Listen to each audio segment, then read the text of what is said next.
ጠብ መፈታት የለበትም። ስለዚህ ለሁሉም ህብረተሰባችን ሰላም ቀዳሚ ነው። አሁን የተጋረጠብንን የኮሮና ወረርሽኝ ለመቋቋም የምንችለው በመሃላችን ሰላምና እርቅ ሲኖር ብቻ ነው። ከኮሮና ቫይረስ ራሴን ከጠበቅኩ ቤተሰቤን ጠብቃለሁ፣ ጓደኞቼን ጠብቃለሁ፣ ጎረቤቴን ጠብቃለሁ። ያን ስናደርግ ኢትዮጵያ ከኮሮና ቫይረስ ነፃ ትወጣለች ብዬ አምናለሁ።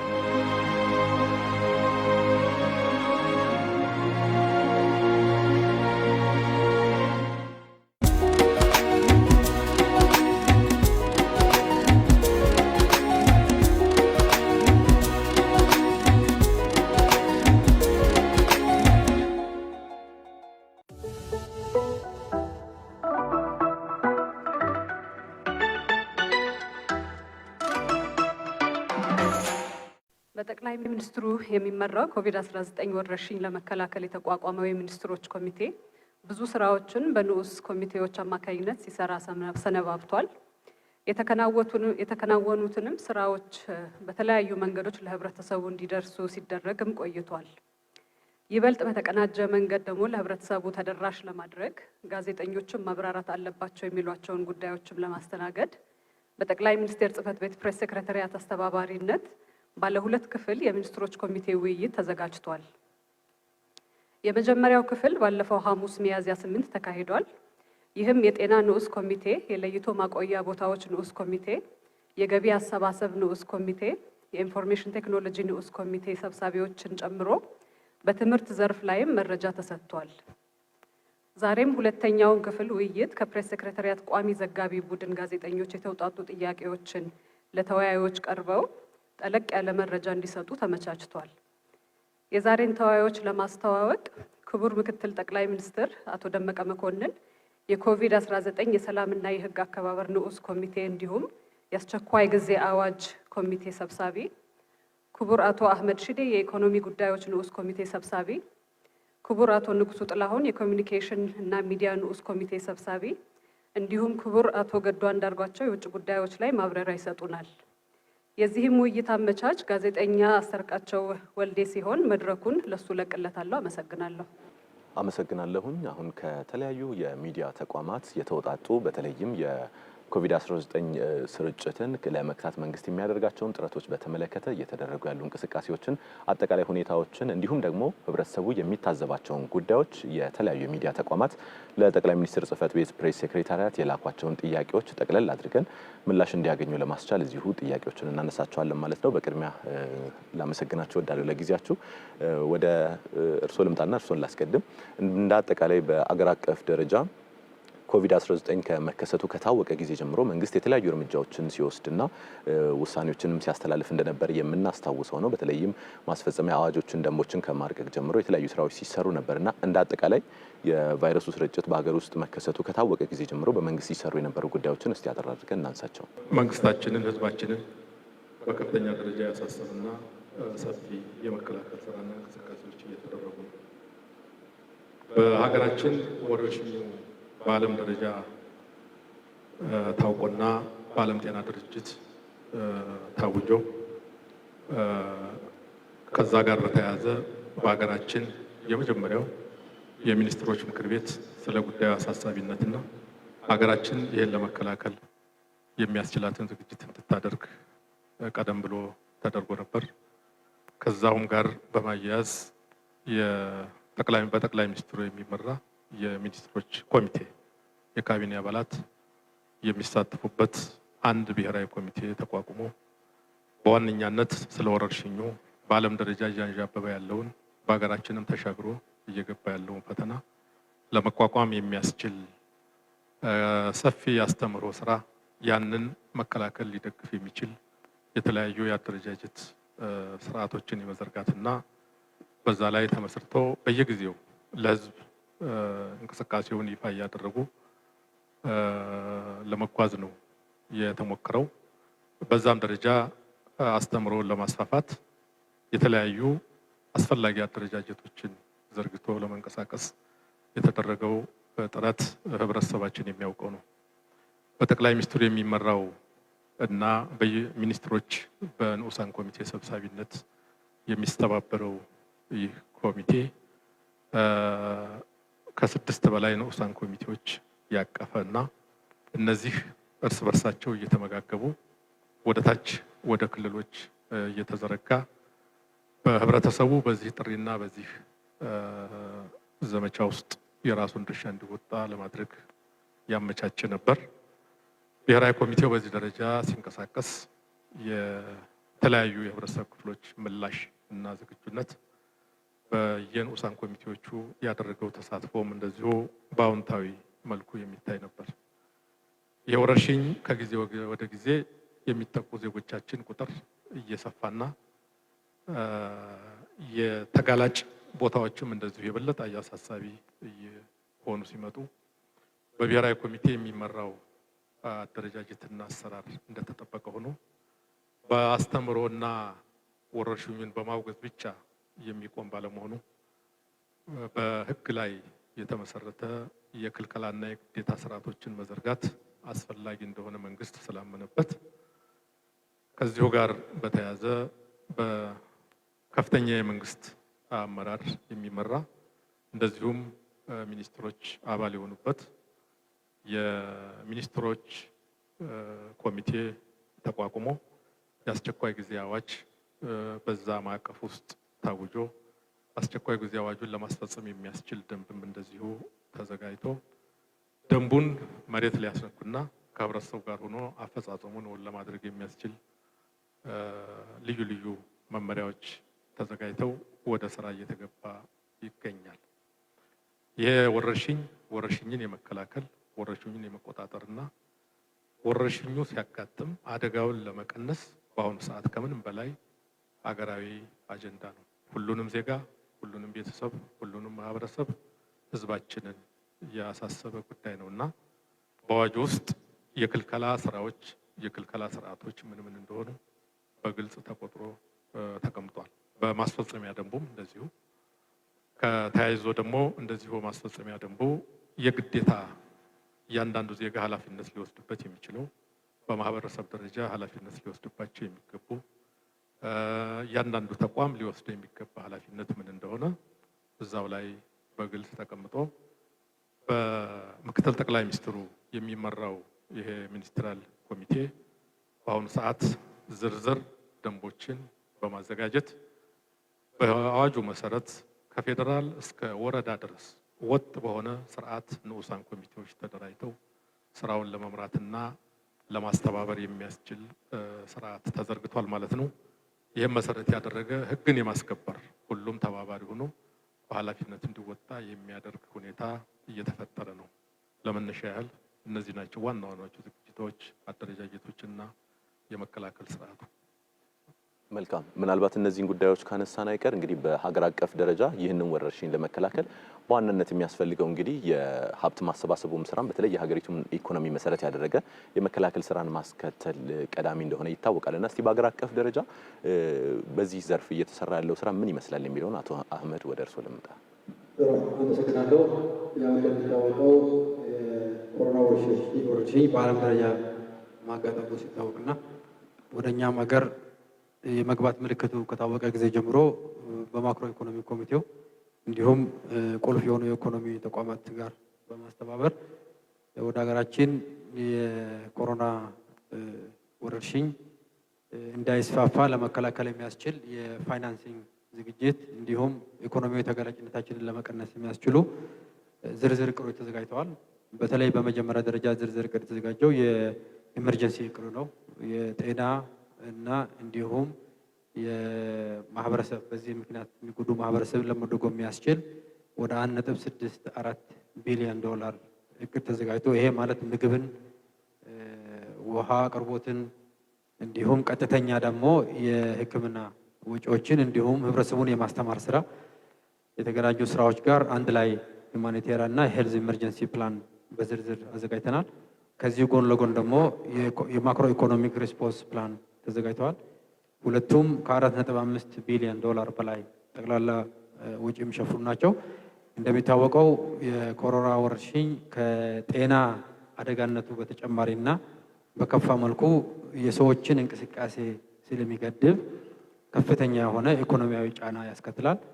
በእኛ ሀገር ደረጃ በሀገር ውስጥ የኢኮኖሚ እንቅስቃሴና በውጭ ንግድ ላይ ማዕከል አድርጎ ጉዳት እያደረሰ ነው የሚገኘው። የጉዳት መጠኑ ምን ያህል ሊሆን እንደሚችል የተለያዩ ጥናቶችና ትንበያዎች ተደርገዋል።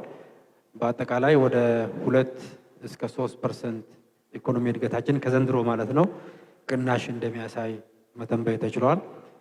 በተለይ የአየር መንገድ እንቅስቃሴ በከፍተኛ ደረጃ ቀንሷል።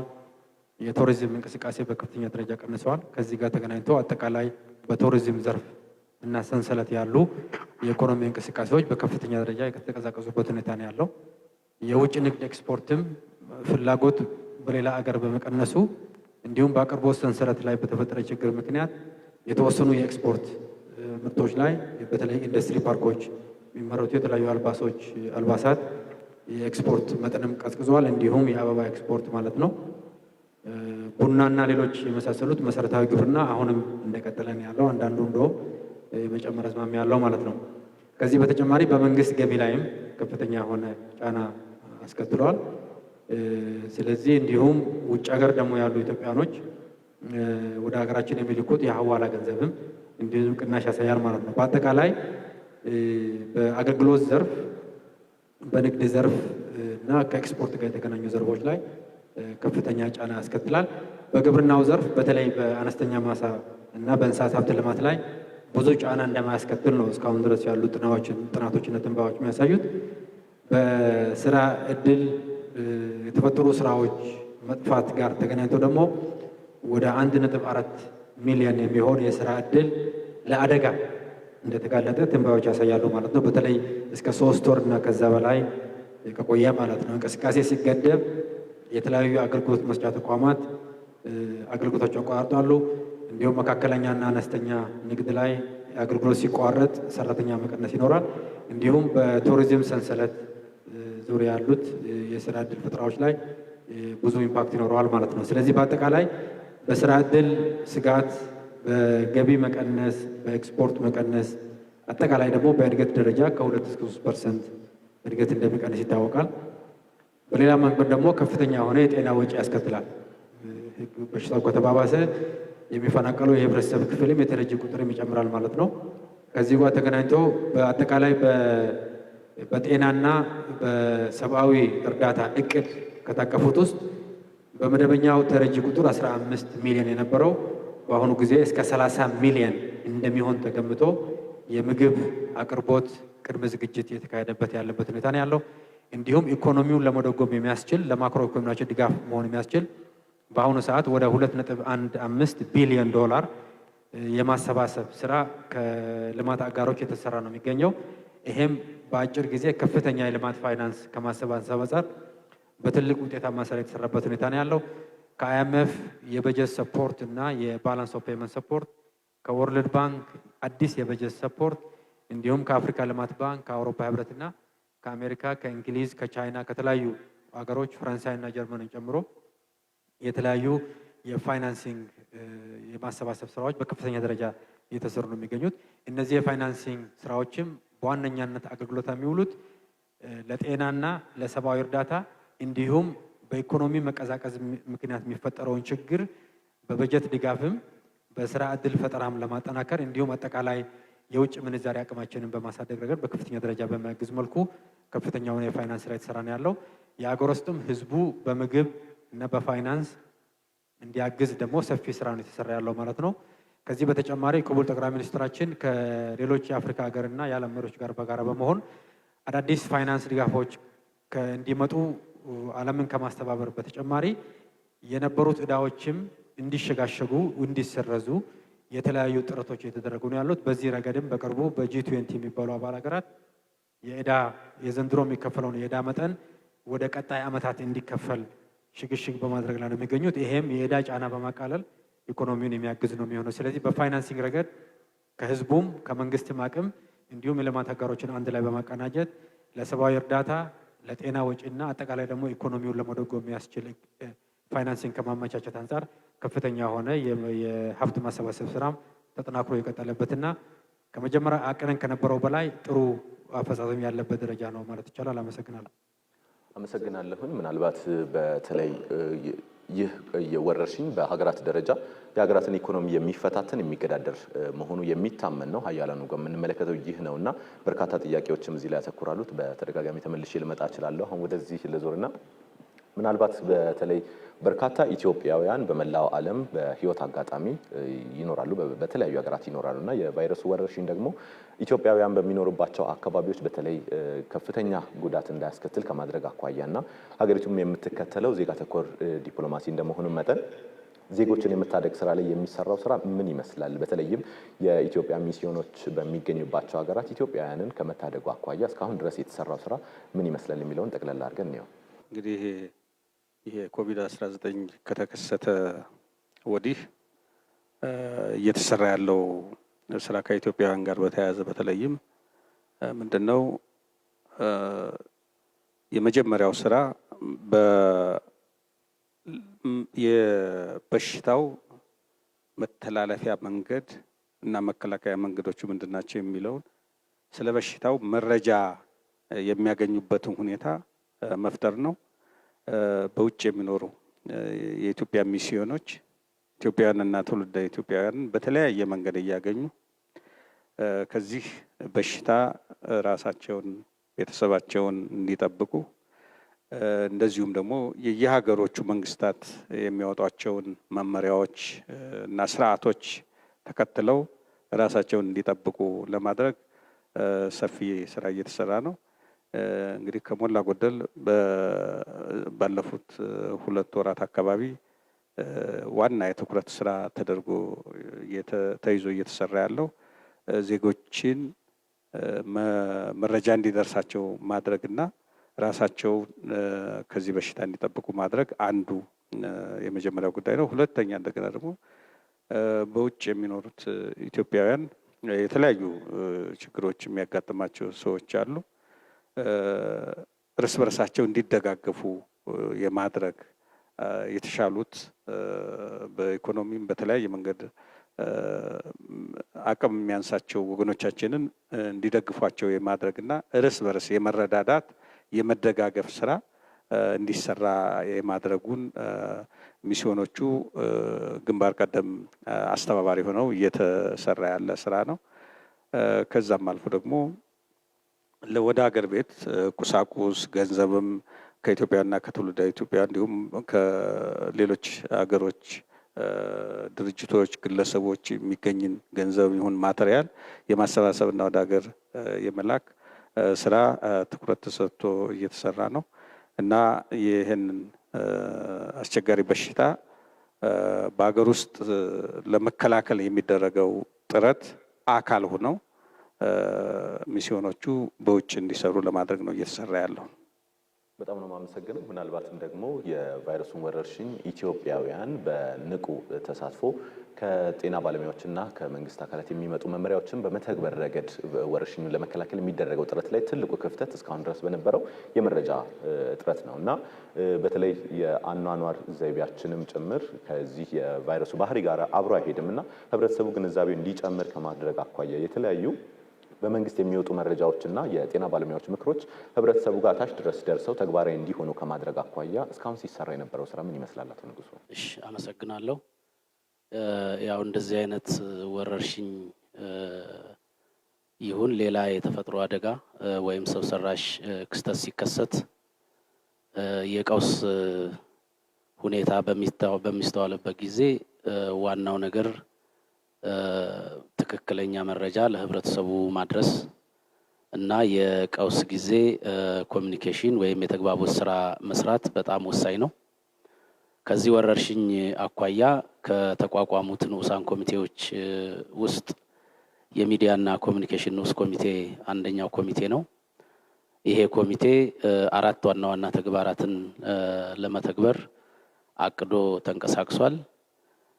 የመጀመሪያው አደረጃጀት ፈጥሮ ከታች እስከ ላይ የሚዲያ እና የኮሚኒኬሽን ስራውን መስራት ነው። በአስተምሮ ስራ ውስጥ ሊሳተፉ የሚችሉ አስተዋጽኦ ሊያበረክቱ የሚችሉ ሁሉንም ኃይሎችና አቅሞች አሟጦ ለመጠቀም አደረጃጀት ተፈጥሯል።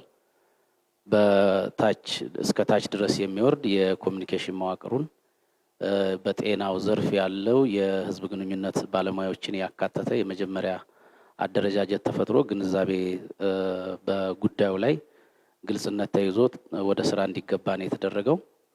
የመጀመሪያው አስተምህሮ ሊሰሩ የሚችሉ ምሁራን፣ የጤና ባለሙያዎች፣ የሃይማኖት ተቋማት፣ አርቲስቶች ሁሉም አቅሞቻችን ተደራጅተውና ተቀናጅተው ሊንቀሳቀሱ የሚችሉበት ሁኔታ መፍጠር ነበረ።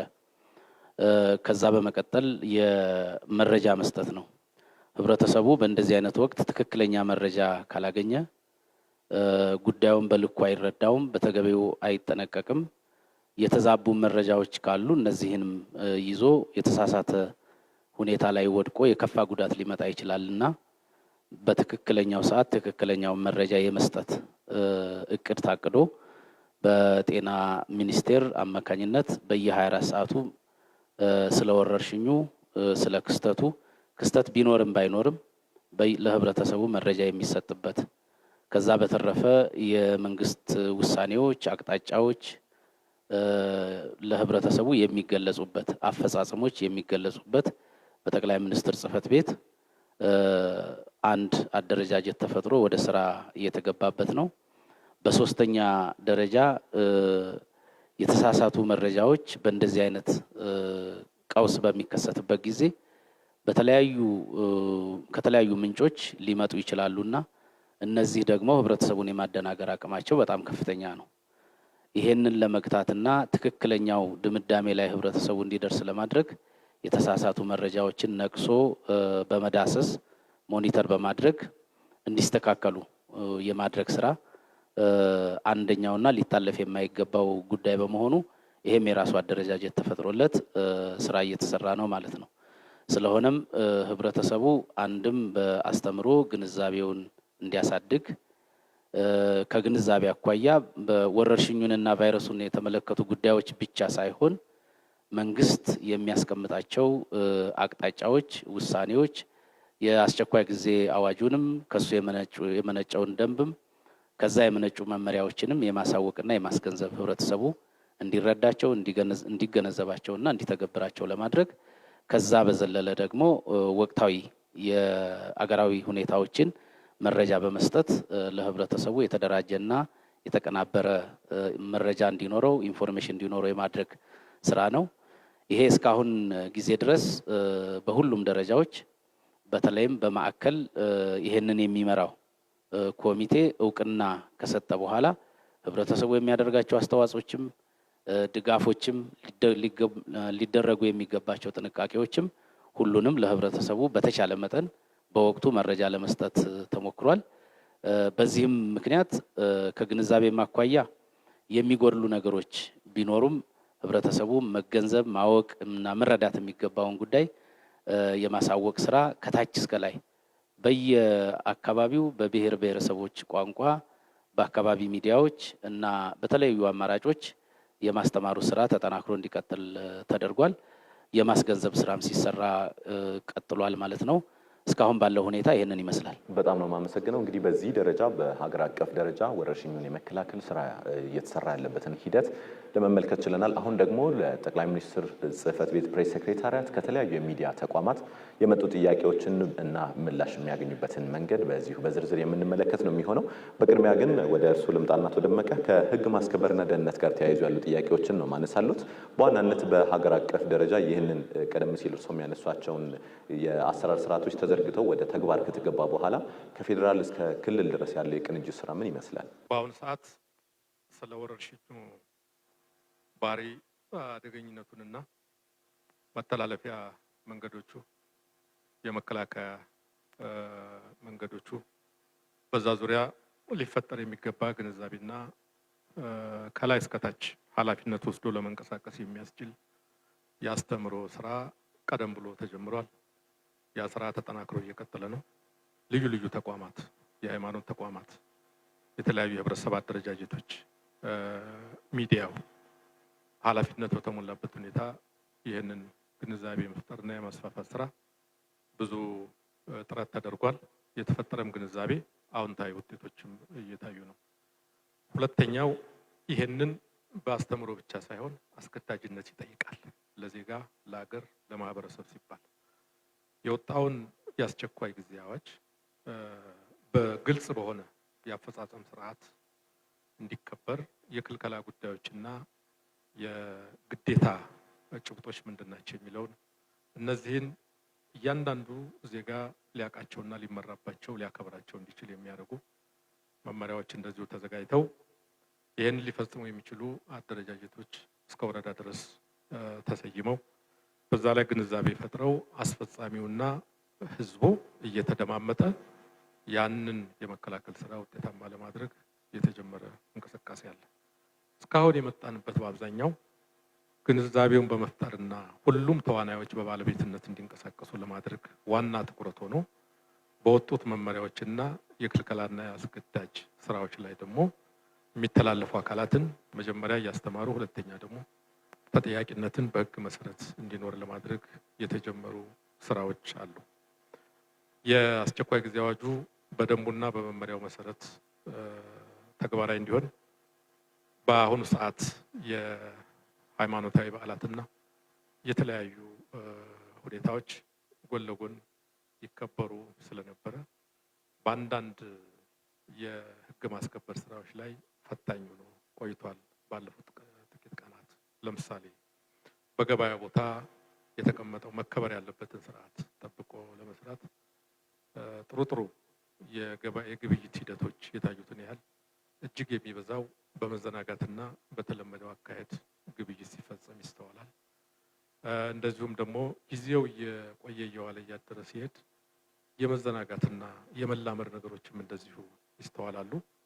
ያንን ጠበቅ ብሎ የማስከበርና ተጠያቂነት እውን እንዲሆን በህግና በተመጣጣኝ እርምጃ ያለ ማስፈጸም የሚያስችል ስራ ተጀምሯል። ይህንን ለማስፈጸም ራሱን የቻለ ህግ አስከባሪ አካላት የራሳቸውን እቅድ አውጥተው መንግስት ያንን እቅድ አጽድቆ በየደረጃው የሚፈጽሙ አካላት ግንዛቤ ይዘው ተግባራዊ እንዲያደርጉ ይህንን ተግባራዊ ሲያደርጉ ደግሞ ሊከተሉት የሚገባው ስነ ምግባር በህጉ መሰረት ብቻ ለመፈጸም የዜጎች ሰብአዊ መብት ተከብሮ ግን ደግሞ ይህንን ወረርሽኝ በጋራ ለመከላከል የሚያስችል ኃላፊነት ወስዶ ለመራመድ ህግን የማስከበር ፈጻሚም ህግ አስከባሪም ያንን በኃላፊነት የመወጣት ስራ ተጀምሯል።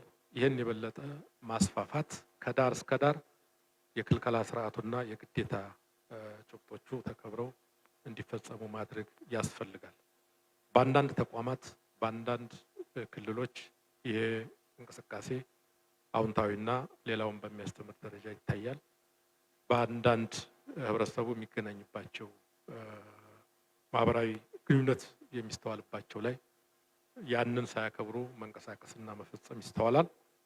ከዚህ ችግር በላይ ምንም ስለሌለ ለዚህ ተገዥነት ለዚህ ኃላፊነት መወጣት የሁሉንም ተቋማት የሁሉንም ዜጋ እና ማህበረሰብ ኃላፊነት ይጠይቃል እና ህግ የማስከበር ስራው በዚህ ማዕቀፍ ውስጥ ተግባራዊ እንዲሆን እየተሰራ ነው። ከወጡ ህጎች እና መመሪያዎች መካከል በተለይ መቅደም ያለበት የትኛውን የሚለው ጥያቄ የሚነሳል በአንዳንድ የማህበረሰብ ወገኖች እና በተለይም በእምነት ተቋማት ላይ ወቅቱም የእምነት ሂደቱ በጣም የሚጠነክርበት ከመሆኑ ጋር ተያይዞ በተለይም በክርስትና እምነት ተከታዮች ዘንድ የጾም ወቅትም ከመሆኑ ጋር ተያይዞ የእምነት ተቋማት ላይ የተወሰደው እርምጃ በዛ መልኩ ከመወሰዱ ይልቅ በትራንስፖርት ላይ በገበያ ቦታዎች ላይ እንደነዚህ አይነት እርምጃዎች መወሰድ ሲኖርባቸው እምነት ተቋማት ላይ ትኩረት ማድረጉ ተገቢ አይደለም የሚሉ የህብረተሰብ ክፍሎች አሉና የህግ አወጣጡ የትኛው መቅደም ነበረበት የሚለው እንዴት ይታያል? ጉዳይ በመሰረቱ በገበያ አሰራርም በሃይማኖት ተቋማት የአማኞች አከባበር ስርዓትም የመንገድ ትራንስፖርት ስርዓቱም ሌሎቹም ቀደም ብለው በአስተምሮ ደረጃ ስራ እየተሰራባቸው በየተቋማቱ ያሉ የሚመለከታቸው አካላትም ያንን ተቀብለው እያስተማሩ ተግባራዊ እንዲሆን እያደረጉ ያለበት ሁኔታ ነው ያለው።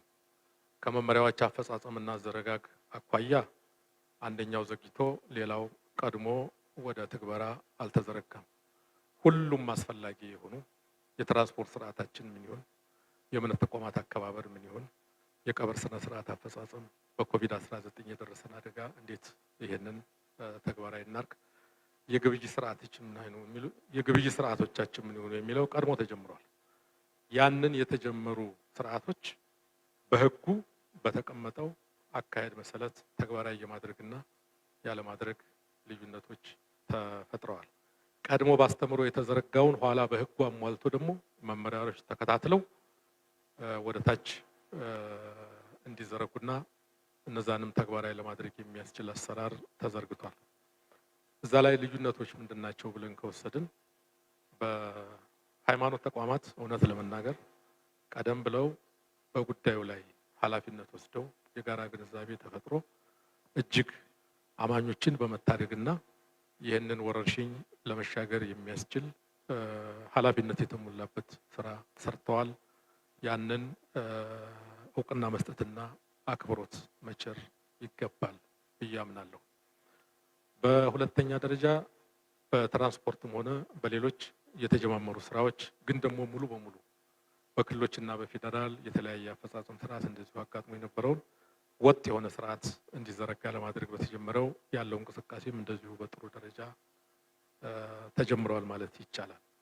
በግብይት ደረጃ እንግዲህ ግብይት ሲባል በጣም ብዙ ህዝብ አንድ ላይ የሚሰባሰብበትና በጣም የተለመዱ አካሄዶች ጎልተው የሚስተዋሉበት ስለሆነ፣ ሁለተኛ ደግሞ ይሄ የዓመት ባሉ ጉዳይ ደግሞ ተጨማሪ ያንን የግብይት መሰባሰብና ለበዓሉ ሲባል ስብስቡ በራሱ ተጽዕኖ እየፈጠረ ስለነበር በተቀመጠው በተሰጠው አስተምሮና ተግባቦት እና በተዘረጋው ስርዓት መሰረት በሁሉም ቦታ ላይ እኩል ተግባራዊ አልሆነም።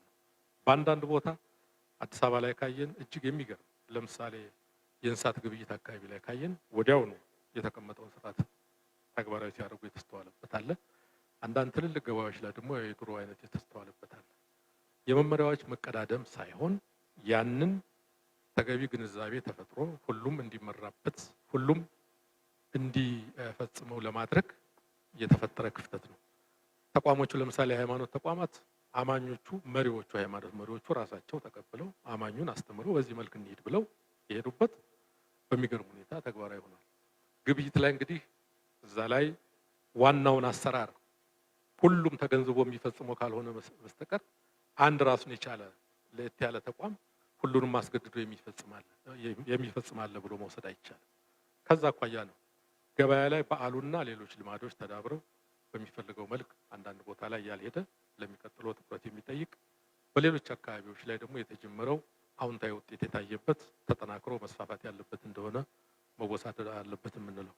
ምናልባት ጠንከር ያለ እርምጃ በግብይት ቦታዎች ላይ ጠንከር ያሉ እርምጃዎችን አለመውሰድ ክፍተቱ እንዲፈጠር እድል ፈጥሯል የሚባልም ነገር ይነሳል። በሌላ በኩል የህግ አስከባሪው አካል የግንዛቤ ደረጃ ምን ይመስላል? ራሱስ አውቆ ዜጋው እንዲጠነቀቅ ከማድረግ አኳያ እርምጃዎችን መውሰድና አዋጆች፣ ደንቦች ተፈጻሚ እንዲሆኑ ከማድረግ አኳያ የሚሰራው ስራ ምን ይመስላል? እንግዲህ ጠንከር ያለ እርምጃ መጀመሪያ ስለ አደጋው ስለ ወረርሽኙ ባህሪ መግባባት ግንዛቤ በጣም መሰረታዊ ጉዳይ ነው። ሁሉም ሰው እንዲገዛው ኃላፊነት እንዲወስድ ማድረግ ያስፈልጋል። በሁለተኛ ደረጃ ደግሞ አደጋውን ከተገነዘበ የአደጋ መውጫ መንገድ መፍትሄዎቹ ላይ ቆጥሮ ያንን እንዲቀበልና እንዲገዛበት ማድረግ ያስፈልጋል።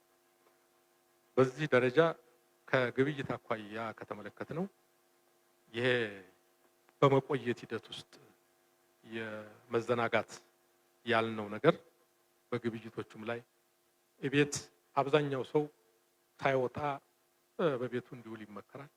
የግድ የሚጠይቁ ሁኔታዎች ደግሞ በስርዓት ራሱን ጠብቆ እንዲወጣ ይመከራል። ወደ ግብይት ሲባል ሁሉም ሰው ተንጋግቶ እንዲሄድ ሳይሆን የግድ ለግብይት የሚያስፈልገው ከግብይት መቅረት አይቻልም። ለግብይት የሚያስፈልገውን ከአንድ ቤተሰብ አንድ ሰው የግድ በሚጠይቀው የግብይት ስራ ያንን በተጠበቀው ስርዓት መሰረት ገቢቶ እንዲመለስ ይጠበቃል። እዛ ላይ እስካሁን ባሉት አካሄዶች አብዛኛውን ማስተማር፣ ግንዛቤ መፍጠር፣ የተከለከለው ምንድነው፣ ግዴታ የተጣለበት ምንድነው እያለ ያንን ሊያከብር የሚችልበትን ግንዛቤ እንዲፈጥር ነው። እላፊ የሚያልፉትንም ወደ ህግ ማስከበሩ ላይ አለፍ ብሎ ሰፋ ያለ እርምጃውን በመውሰድ ሳይሆን እዛው ላይ የማስተካከያ ስራዎች እዛው ላይ የስራ ላይ ህግ ማስከበር ስራ እንዲፈጸም በዛ ላይ ያተኮረ ነው። በዚህ ርቀት የተሰሩ ስራዎች ለጸጥታ አካሉን በጣም ፈታኝና ብዙ ያደከሙ ስራዎች ተሰርተዋል። በአብዛኛው የተዛባውን ነገር ሄዶ አንቆ ወደ የሚፈለገው በመውሰድ ሳይሆን ቦታው ላይ ያል የተሳሳተውን ያርማል፣ አስተካክሎ እንዲሄድ ያደርጋል። ሲደገም እርምጃውን ይወስዳል። በእነዚህ የማስተማርና ሕግ የማስከበር ቅብብሎች ላይ ያተኮረ እርምጃ ነው የቆየንበት። ከአሁን በኋላ በዚህ መልክ መቀጠል አይቻልም። ተመጣጣኝ የሆነው አፈጻጸም ጠበቅ ብሎ ስራ ላይ መዋል ይኖርበታል። የሕግ አስከባሪ አካላት መጀመሪያ ራሳቸውን እንዲጠብቁ፣ ራሳቸው ዜጎች ናቸው፣ ሰዎች ናቸው፣ ተጠቂ ናቸው። ሁለተኛ ደግሞ ሕጉን ለማስከበር የሚያስችል ግንዛቤ ኖሯቸው ኃላፊነታቸውን እንዲወጡ፣ የከፋ ነገር ቢኖር ደግሞ የከፋውን ለመሸከም የሚያስችል ቁመና እንዲኖራቸው ማድረግ ነው። በዛ ላይ የተሰጡ ስልጠናዎች፣ ዝግጅቶች አሉ። ምናልባት ከመመሪያዎች አኳያ በቅርብ ጊዜ ተሻሽለው ተሟልተው የወረዱትን ያፈጻጸም መመሪያዎች የበለጠ ግንዛቤ እንዲኖራቸው ያን ተከትለው እንዲፈጽሙ ቀጣይነት ያለው ስራ እንዲኖር ይጠበቃል። በትራንስፖርት ዘርፍ የተወሰደውን እርምጃ እናንሳና እዚህ ጋር ምናልባት በከተሞች አካባቢ ያለው የከተማ የውስጥ ለውስጥ እንቅስቃሴ በጥሩ ደረጃ ተግባራዊ የሆነ ነው ማለት ይቻላል። ነገር ግን አገር አቋራጭ ትራንስፖርት አገልግሎቱ ከተቋረጠ በኋላ ድጋሚ እንዲፈቀድ መደረጉ በተለይም የፋሲካ በዓልን አስታኮ እንዲፈቀድ መደረጉ በተለያዩ አካላት ጥያቄን እያጫረ ይገኛል። ቫይረሱ ስርጭት ከከተሞች ወደ ተለያዩ አካባቢዎች እንዲስፋፋ ከማድረግ አኳያ ሚና ይኖረዋል ይባላል እና ለምንድን ነው የተፈቀደው? ከትራንስፖርት አኳያ እንግዲህ ወረርሽኙን ለመከላከል በተቀመጠው ማዕቀፍ ውስጥ የትራንስፖርት እንቅስቃሴ እንዴት ነው የሚመራ የሚለው ራሱን የቻለ ግልጽ የሆነ አካሄድ ይፈልጋል። በመጀመሪያዎቹ ሳምንታት ለሕዝብ ይፋ እንዳደረግነው የምናስታውስ ከሆነ ከትራንስፖርት አኳያ በክልሎችና በፌዴራል መካከል በሀገር አቋራጭ አሰራር ያለመጣጣምና ወጥነት ይጎላል። ህብረተሰቡ በዛ ላይ ተጎላላ ችግሮች ተፈጠሩ፣ ወጥ እናድርገው ብለናል።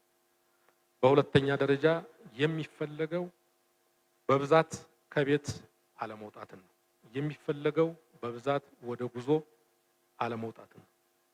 ስለዚህ የጉዞ እዚህ ሀገር አሁን ባለን ተጨባጭ ሁኔታ እስካሁን ባለው ሙሉ በሙሉ ክልከላ የሚባለውን ነገር አልተመረጠም። ከማህበረሰባችን ከአጠቃላይ ሀገራዊ ሁኔታችን ተነስተን ከክልከላ በመለስ ለመከላከል የሚያስችሉ ዘዴዎች ምንድናቸው የሚባሉት ተቆጥረው ተቀምጠዋል። ትራንስፖርት አንደኛ በፌዴራልና በክልል በአገር አቋራጭ ወጥ የሆነ ስርዓት ሊኖረው ይገባል። ሁለተኛ በአገር አቋራጭ የሚኖረው የየዕለት እንቅስቃሴ ከዚህ በፊት የነበሩትን ህዝብ የሚያመላልሱ የአገር አቋራጭ የትራንስፖርት አውቶቡሶችን ቁጥር የመቀነስ ስራ ነው፣ በቀን የሚወጣው። ሁለተኛ ደግሞ አንድ አገር አቋራጭ አውቶቡስ ሊጭነው የሚገባውን በግማሽ መቀነስ ነው። ስምሪት የሚያደርገውን አውቶቡስ ቁጥር ከተቀነሰ አንድ አውቶቡስ የሚጭነው ቁጥር ተቀነሰ፣ በተዘዋዋሪ የተጓዥን እንቅስቃሴ መግታት ማለት ነው። ብዙ አለ እጅግ በጣም አስፈላጊ የሆነ ግን ደግሞ እንደ ድሮ በተለመደው መሄድ ደግሞ አይጠቅምንም። ስለዚህ በክልልና በፌዴራል ተጣጥሞ በዚህ አቅጣጫ ተግባራዊ እንዲሆን ካለፉት አካሄዶች ትምህርት ተወስዶ አሁን የተሻለ ስርዓት ተዘርግቷል። ያ ይቀጥላል ማለት ነው፣ ትክክለኛ መንገድም ስለሆነ። በከተሞችም እንደዚሁ በተለይ አዲስ አበባን ከወሰድን እጅግ ከፍተኛ የሆነ መጨናነቅ፣ የትራንስፖርት ራሱ እጥረቱ አለ። ከጠቅላላ ተጠቃሚው ጋር ይህን ነገር አጣጥሞ ተግባራዊ ማድረግ ያስፈልጋል። በተቻለ መጠን አሁንም አለመውጣት። ሁለተኛ የግድ ለመንግስት ስራ የሚወጡ ለተለያዩ ስራዎች የሚወጡ ካሉ ደግሞ በተቀመጠ የትራንስፖርት ስርዓት መጠቀም። በሶስተኛ ደረጃ ለቀላልም ለመለስተኛ ነገርም እየወጡ የሚያጨናንቁ ስላሉ ያንን የሚቀንስ የተለያዩ ገደቦች ተግባራዊ ማድረግ ያስፈልጋል። እዚህ ላይ የተጀመረው አካሄድ የበለጠ ተግባራዊ እንዲሆን እንዲሟላ ማድረግ ያስፈልጋል። የከተማ የተሽከርካሪዎች ቁጥር በተወሰነ ደረጃ እንዲቀንስ ሲቀመጥ የትራፊክን መጨናነቅ የመቀነስ ጉዳይ ነው ወይ ብሎም የሚያነሱ አሉ።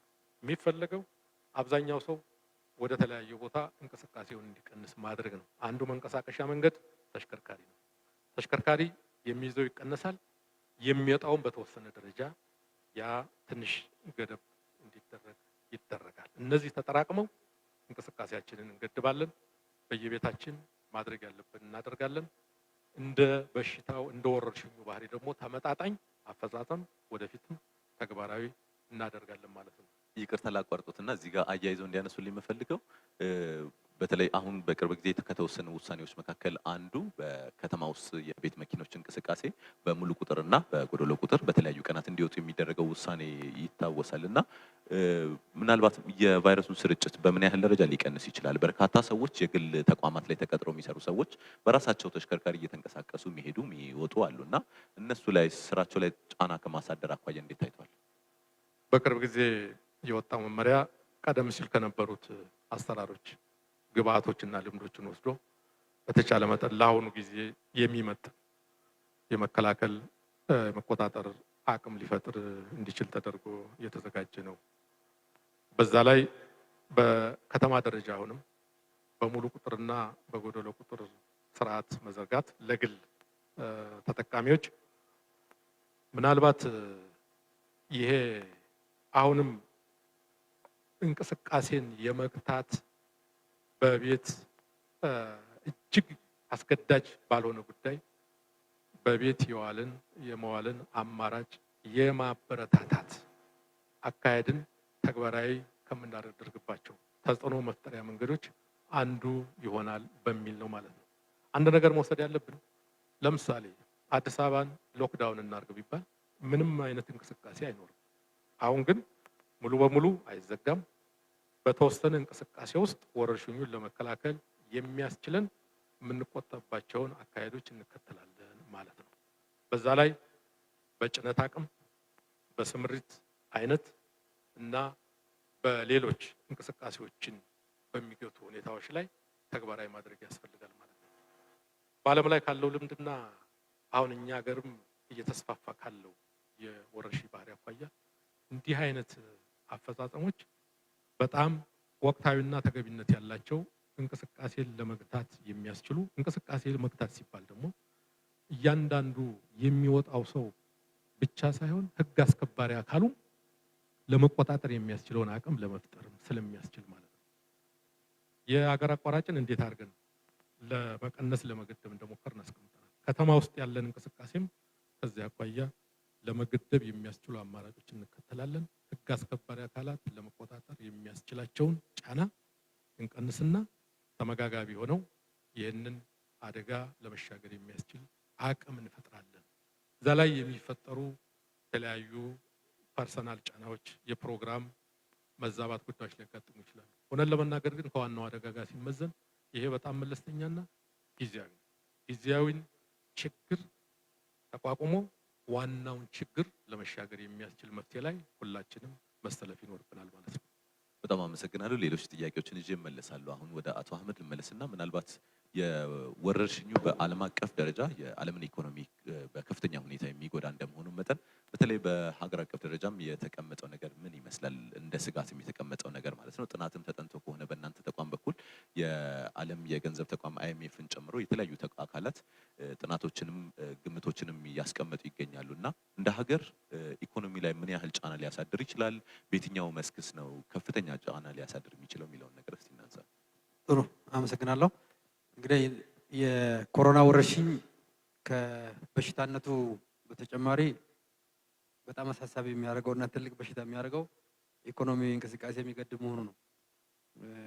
የመደበኛ ወረርሽኝ ሳይሆን ወረርሽኙ የሰዎች ንክኪ ምክንያት የሚተላለፍ ስለሆነ በሽታውን ለመዋጋት የሚደረገው ጥረት እንቅስቃሴን ይገድባል። እንቅስቃሴ በሚገድበት ጊዜ ደግሞ በከፍተኛ ደረጃ ኢኮኖሚ የሚጎዳ መሆኑ ነው። ስለዚህ በዓለም ደረጃ የኢኮኖሚ ጉዳት ሲከሰት በወረርሽኝ ምክንያት ይሄ በጣም እጅግ ከፍተኛው ነው ማለት ነው። ከግሬት ዲፕሬሽን ከሚባለው ጊዜ ወቅት ጀምሮ እስካሁን ባለው ጊዜ ከፋይናንሻል ክራይሲሱም በተጨማሪ አሁን ዓለም የገባችበት የኢኮኖሚ ቀውስ እጅግ በጣም ውስብስብ እና ከፍተኛና ሁሉንም የኢኮኖሚ ዘርፍ የሚነካ መሆኑ ነው። በእኛ ሀገር ላይ በዋነኛነት ተጋላጭ የምንሆንበት በሁለት መልኩ ነው። አንደኛው የሀገር ውስጥ የኢኮኖሚ እንቅስቃሴ ነው። መንግስት በሚያወጣቸው መመሪያዎችና በሚደረጉት ጥንቃቄዎች የኢኮኖሚ እንቅስቃሴው ከሰዎች እንቅስቃሴ ጋር የተሳሰረ ስለሆነ ከዛ ጋር የሚመጣ የኢኮኖሚ መቀዛቀዝ ማለት ነው። ሁለተኛው ደግሞ ከውጭ ንግድ ጋር ባለን ግንኙነት ነው። በሌሎች አገሮች የሚኖረው የኢኮኖሚ ቀውስ ወደኛ ሀገር ይዛመታል ማለት ነው። ስለዚህ ኤክስፖርታችን ላይ ከፍተኛ አደጋ አስከትሏል። ለምሳሌ የአበባ ምርት ኤክስፖርታችን በከፍተኛ ደረጃ ቀንሷል። የተወሰነ ደረጃ አሁንም አለ፣ ግን ከነበረው በጣም ነው የቀነሰው። እንዲሁም ከኢንዱስትሪ ፓርኮች ኤክስፖርት ስናደርግ የነበረው አልባሳት በከፍተኛ ደረጃ የቀነሰበት ሁኔታ ነው ያለው። እንደውም ቆሟል ማለት ይቻላል። ስለዚህ ኤክስፖርት ላይ ከፍተኛ ጉዳት አስከትሏል ማለት ነው። በሁሉም የኤክስፖርት ዘርፍ አይደለም። ቡና አሁንም ተጠናክሮ የቀጠለበት ሁኔታ ነው ያለው። እንደ ዲማንዱ መቀነስ እንደ ሎጂስቲክስ ሰንሰለቱ ውስጥ ያለው ችግር ጋር የተያያዘ ነው ማለት ነው። ከዛ ጋር ተገናኝቶ ደግሞ የአየር መንገዳችን ነው። የአየር መንገዳችን እንቅስቃሴ በከፍተኛ ደረጃ ተገድቧል። ከዛ ጋር ተገናኝቶ ከፍተኛ ሆነ ገቢ ያጣንበት ሁኔታ ነው ያለው። ከዚህ ጋር ተገናኝቶ ደግሞ የቱሪዝም እንቅስቃሴ በከፍተኛ ደረጃ መጎዳቱ ነው። ሆቴሎች እና ቱር ኦፐሬተሮች በጠቅላላ በቱሪዝም ሰንሰለት ያሉ የኢኮኖሚ ተዋናዮች በከፍተኛ ደረጃ ነው የኢኮኖሚ ጉዳት ውስጥ የገቡት ማለት ነው። የገቢ መቀነስ፣ የስራ ማጣት የተከሰተበት ሁኔታ ነው ያለው። ስለዚህ በዚህም በከፍተኛ ደረጃ ተጋላጭ ሆንበት አለ። ከዚህ በተጨማሪ ሬሜታንስ ነው፣ ሐዋላ ውጭ ሀገር ያሉ ኢትዮጵያውያኖች ከሚሰሩት ስራ በየጊዜው ለቤተሰቦቻቸው ድጎማ ይልካሉ። በሌሎች አገሮች ያለው የኢኮኖሚ ችግርና የእንቅስቃሴ መገደብ ወደ ሀገራችን የሚላከውንም የሐዋላ መጠን የቀነሰበት ሁኔታ ነው ያለው ማለት ነው። ስለዚህ በአጠቃላይ የሀገር ውስጥ ኢኮኖሚ መቀዛቀዝ እንዲሁም ከውጭ ንግድ መቀዛቀዝ ጋር ተገናኝቶ በኢኮኖሚያችን ላይ ጉዳት እያስከተለ መሆኑ ይታወቃል። በአጠቃላይ ከአመት እድገታችን ከ2 እስከ 3% እድገት መቀነስ እንደሚያስከትል ኦልሬዲ በፕላን ኮሚሽን በተደረገው ጥናት መሰረት የተረጋገጠበት ሁኔታ ነው ያለው። እንግዲህ አመቱን በሙሉ ጥሩ ተጉዘን ከዚህ ወር ጀምሮ ነው ኢምፓክቱ በከፍተኛ ደረጃ የመጣው። የቻይና ወረርሽኝ 3 ወር በፊት በተከሰተ ጊዜ ጀምሮ የተወሰነ ምልክቶች ነበሩ። አሁን ግን ከፍ ያለበት ሁኔታ ነው ያለው። ስለዚህ ከ2 እስከ 3% የእድገት መቀነስ ያስከትላል ማለት ነው። ከተያዘው እቅድ ነው ወይስ ባለፈው አመት ከተመዘገበው የእድገት መጠን ነው? ከተያዘው እቅድ ነው። ከተያዘው እቅድ 2 እስከ 3% ዝቅ እንደሚል በእኛም ጥናት የተረጋገጠው ነው። በትላልቅ ዓለም አቀፍ ተቋማትም በእነ IMFም በወርልድ ባንክም ተመሳሳይ መልኩ በጥናት የተረጋገጠ ነው ማለት ነው። ይሄ እንግዲህ ሁሉንም የኢኮኖሚ ዘርፍ ይነካል። የተወሰኑትን በዋነኛነት በጣም ይነካል። ቅድም የዘረዘርኳቸው ማለት ነው። ግብርና፣ የአርሶ አደሩ የአርብቶ አደሩ የግብርና ስራ፣ መደበኛው ግብርና ስራ በአብዛኛው በዚህ አደጋ ተጋላጭ አይደለም በሚል ታሳቢ ነው እስካሁን ድረስ ይሄድ ነው። ለምን በሽታውም ወደ ገጠር አልገባም። የገጠር የኢኮኖሚ እንቅስቃሴ ደግሞ በዋነኛነት ለዚህ ተጋላጭ አይደለም። ስለዚህ በዚህ ደረጃ የማቋቋም አቅማችንን ሪሌቲቭሊ ከፍ ያደርገዋል ማለት ነው። በመንግስት የሚሰሩ የተለያዩ የልማት ፕሮጀክቶች እና አገልግሎቶች እንዳሉ ተጠናክሮ የሚቀጥሉ ነው የሚሆኑት። ስለዚህ ከዚህ ጋር ደግሞ ተጋላጭነት የሚቀንስበት ሁኔታ ነው ያለው።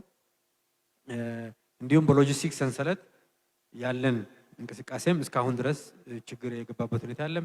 ከጅቡቲ ጋርም ያለን ግንኙነት በጣም ጥሩ ነው ያለው።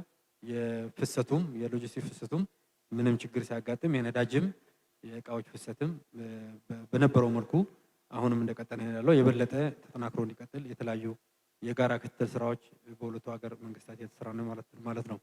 ስለዚህ ከዚህ በተጨማሪ የመንግስት ገቢም ቀንሷል። የመንግስት ገቢም የመቀነስ አዝማሚያ ያለው።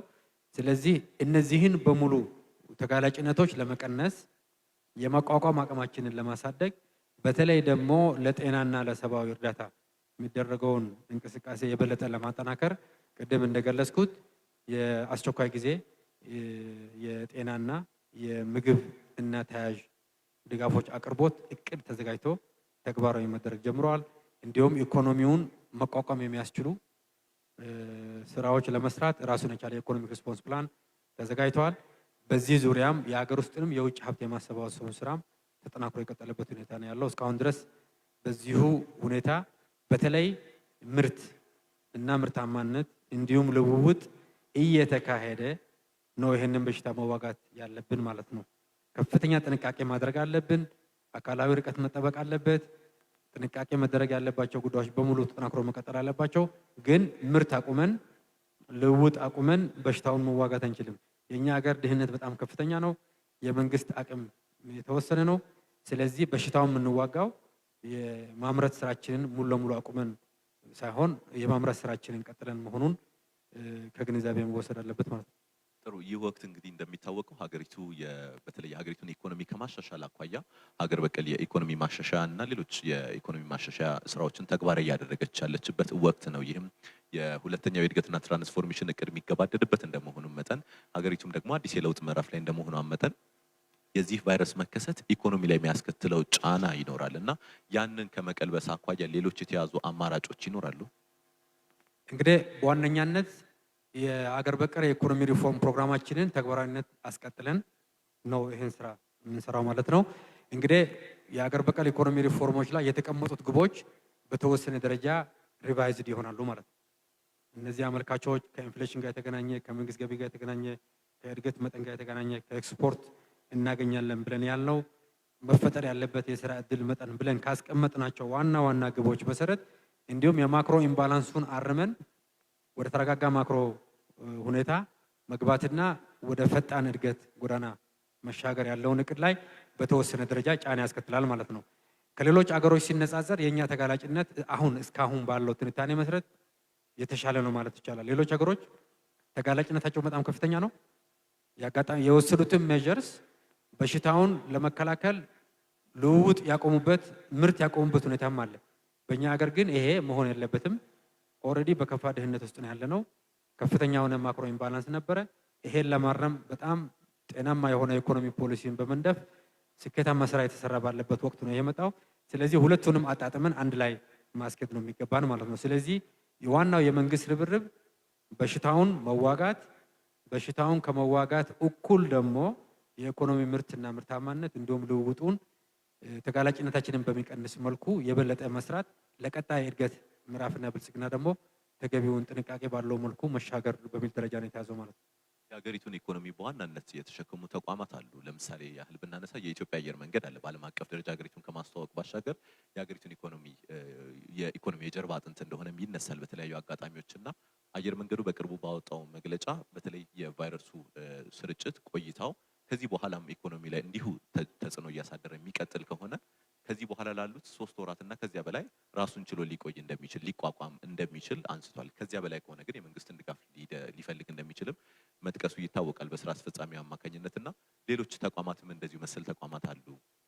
በመንግስት በኩል እነዚህን የኢኮኖሚ ፈርጥ የሚባሉ ተቋማት ከመደገፍ አኳያ የቫይረሱ ወረርሽኝ ቆይታው እየተራዘመ በሄደ ቁጥር ምንድን ነው የተያዘው?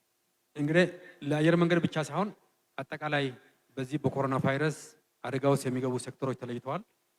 ከሴክተሩም ዋና ዋና ተዋናዮች ጋር ሰፊ ውይይት ነው የተደረገው። ለምሳሌ ልክ የዛሬ 1 ወር ተኩል አካባቢ ከኤክስፖርተሮች ጋር፣ ከግብር ከፋዮች ጋር፣ ከከፍተኛ ግብር ከፋዮች ጋር እንዲሁም ከኢንዱስትሪ አምራቾች ጋር፣ ከኢንዱስትሪ ፓርክ ኢንቨስተሮች ጋር እንዲሁም ለሆቴልና ቱሪዝም ዘርፍ የተሰማሩ በዛ ንግድ ሰንሰለት ውስጥ ያሉትን የኢኮኖሚ ተዋናዮች በሙሉ የማወያያ ስራ በከፍተኛ ደረጃ ተሰርተዋል። በሁሉም ሴክተሮች ተጋላጭ የሚሆኑባቸው ዋና ዋና ጉዳዮች በሚገባ ተለይተዋል። የኢኮኖሚክ ሪስፖንስ ፕላንም ተዘጋጅተዋል።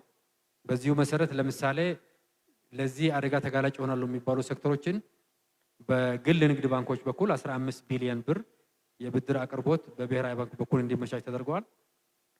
ከዛ በተጨማሪ ደግሞ የኢትዮጵያ አየር መንገድም እንዳልከው አቅሙ ከፍተኛ ነው። የመቋቋም አቅሙም ሪሌቲቭሊ ጠንካራ ነው። አሁንም ቢሆን ከመንገደኞች ጉዞ አገልግሎት እጦት ያጣውን ከካርጎ እና በቻርተር ፍላይትን የበለጠ በማጠናከር የተወሰነ የመቋቋም ስራውን እየሰራ ነው ያለው።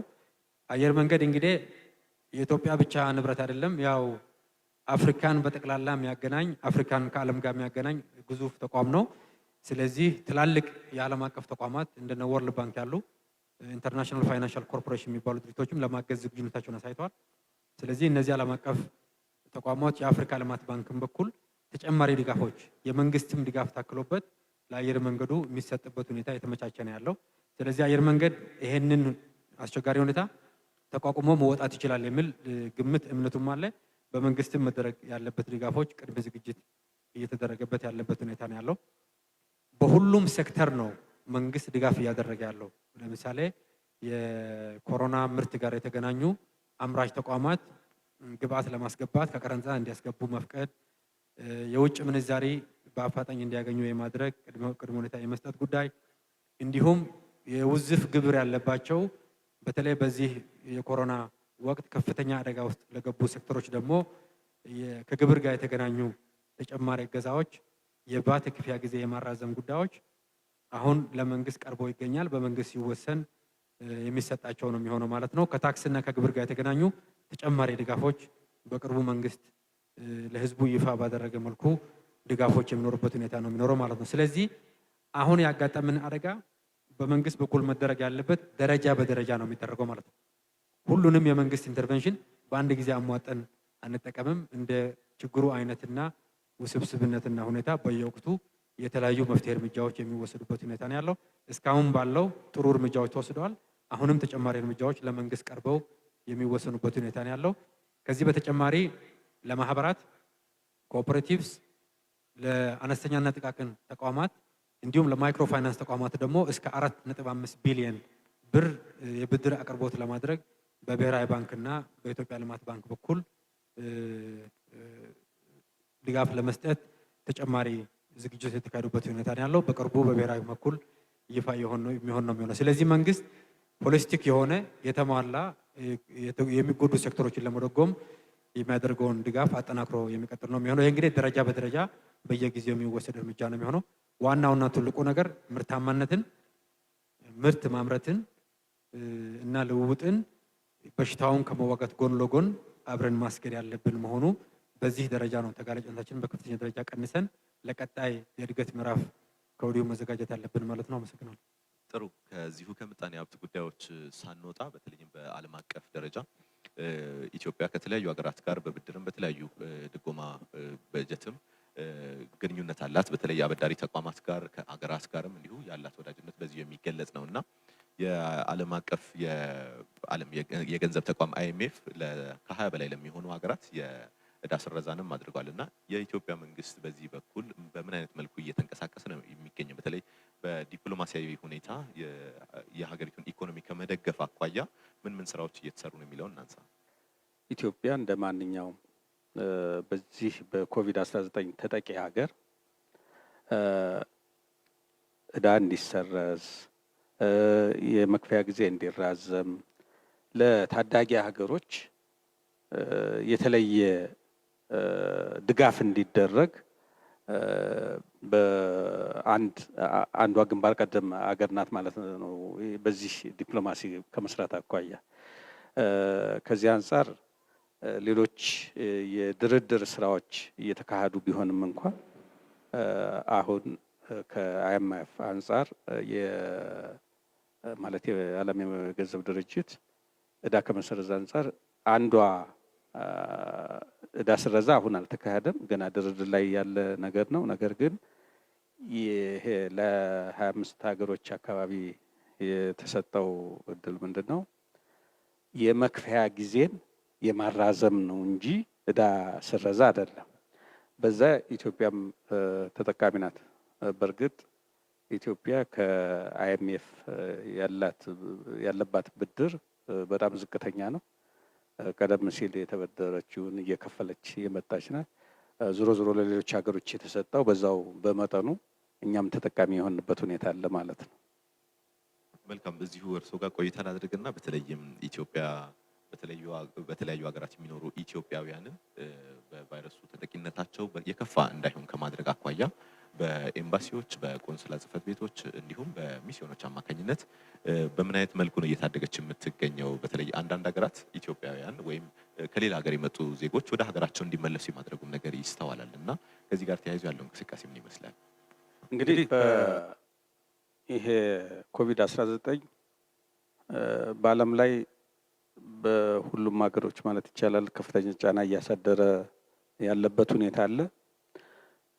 ይሄ በሽታ በአንድ በኩል ዓለም አቀፍ ትብብር ካልተካሄደ በስተቀር አንዱ ሀገር ብቻውን ነፃ ሊሆንበት የሚችል ሁኔታ የለም። የግድ በሽታውን ለመከላከል የሚደረጉት ጥረቶች መቀናጀት አለባቸው። ይሄ አንደኛው ገጽታ ነው። የበሽታው ባህሪ በዓለም አቀፍ ትብብር ላይ ተመስርቶ በሚካሄድ ትግል ነው መቋቋም የሚቻለው። በሌላ መልኩ ደግሞ ይሄ ያልተጠበቀ አደጋ በሀገሮች ላይ በሚደርስበት ጊዜ ሁሉም ሀገሮች ቅድሚያ የሰጡት ለራሳቸው ዜጎች ነው። እንግዲህ እንዲህ አይነት ሁኔታ በሚያጋጥምበት ጊዜ ያው ቅድሚያ ለራስ ዜጋ ከዛ ደግሞ ሲተርፍ ለሌሎቹ የሚሆንበት ሁኔታ አለ። አሁን ኢትዮጵያውያን በተለያዩ ሀገሮች የሚኖሩ አሉ። በብዛት በተለይ መካከለኛው ምስራቅ እና በጎረቤቶቻችን ብዙ ኢትዮጵያውያን አሉ። አሁን የተለያዩ ሀገሮች የተለያየ እርምጃ እየወሰዱ ይገኛሉ። እንዲወጡላቸው የሌላ ሀገር ዜጎች እንዲወጡ የሚፈልጉ መንግስታት አሉ። በሌላ መልኩ እንደገና ደግሞ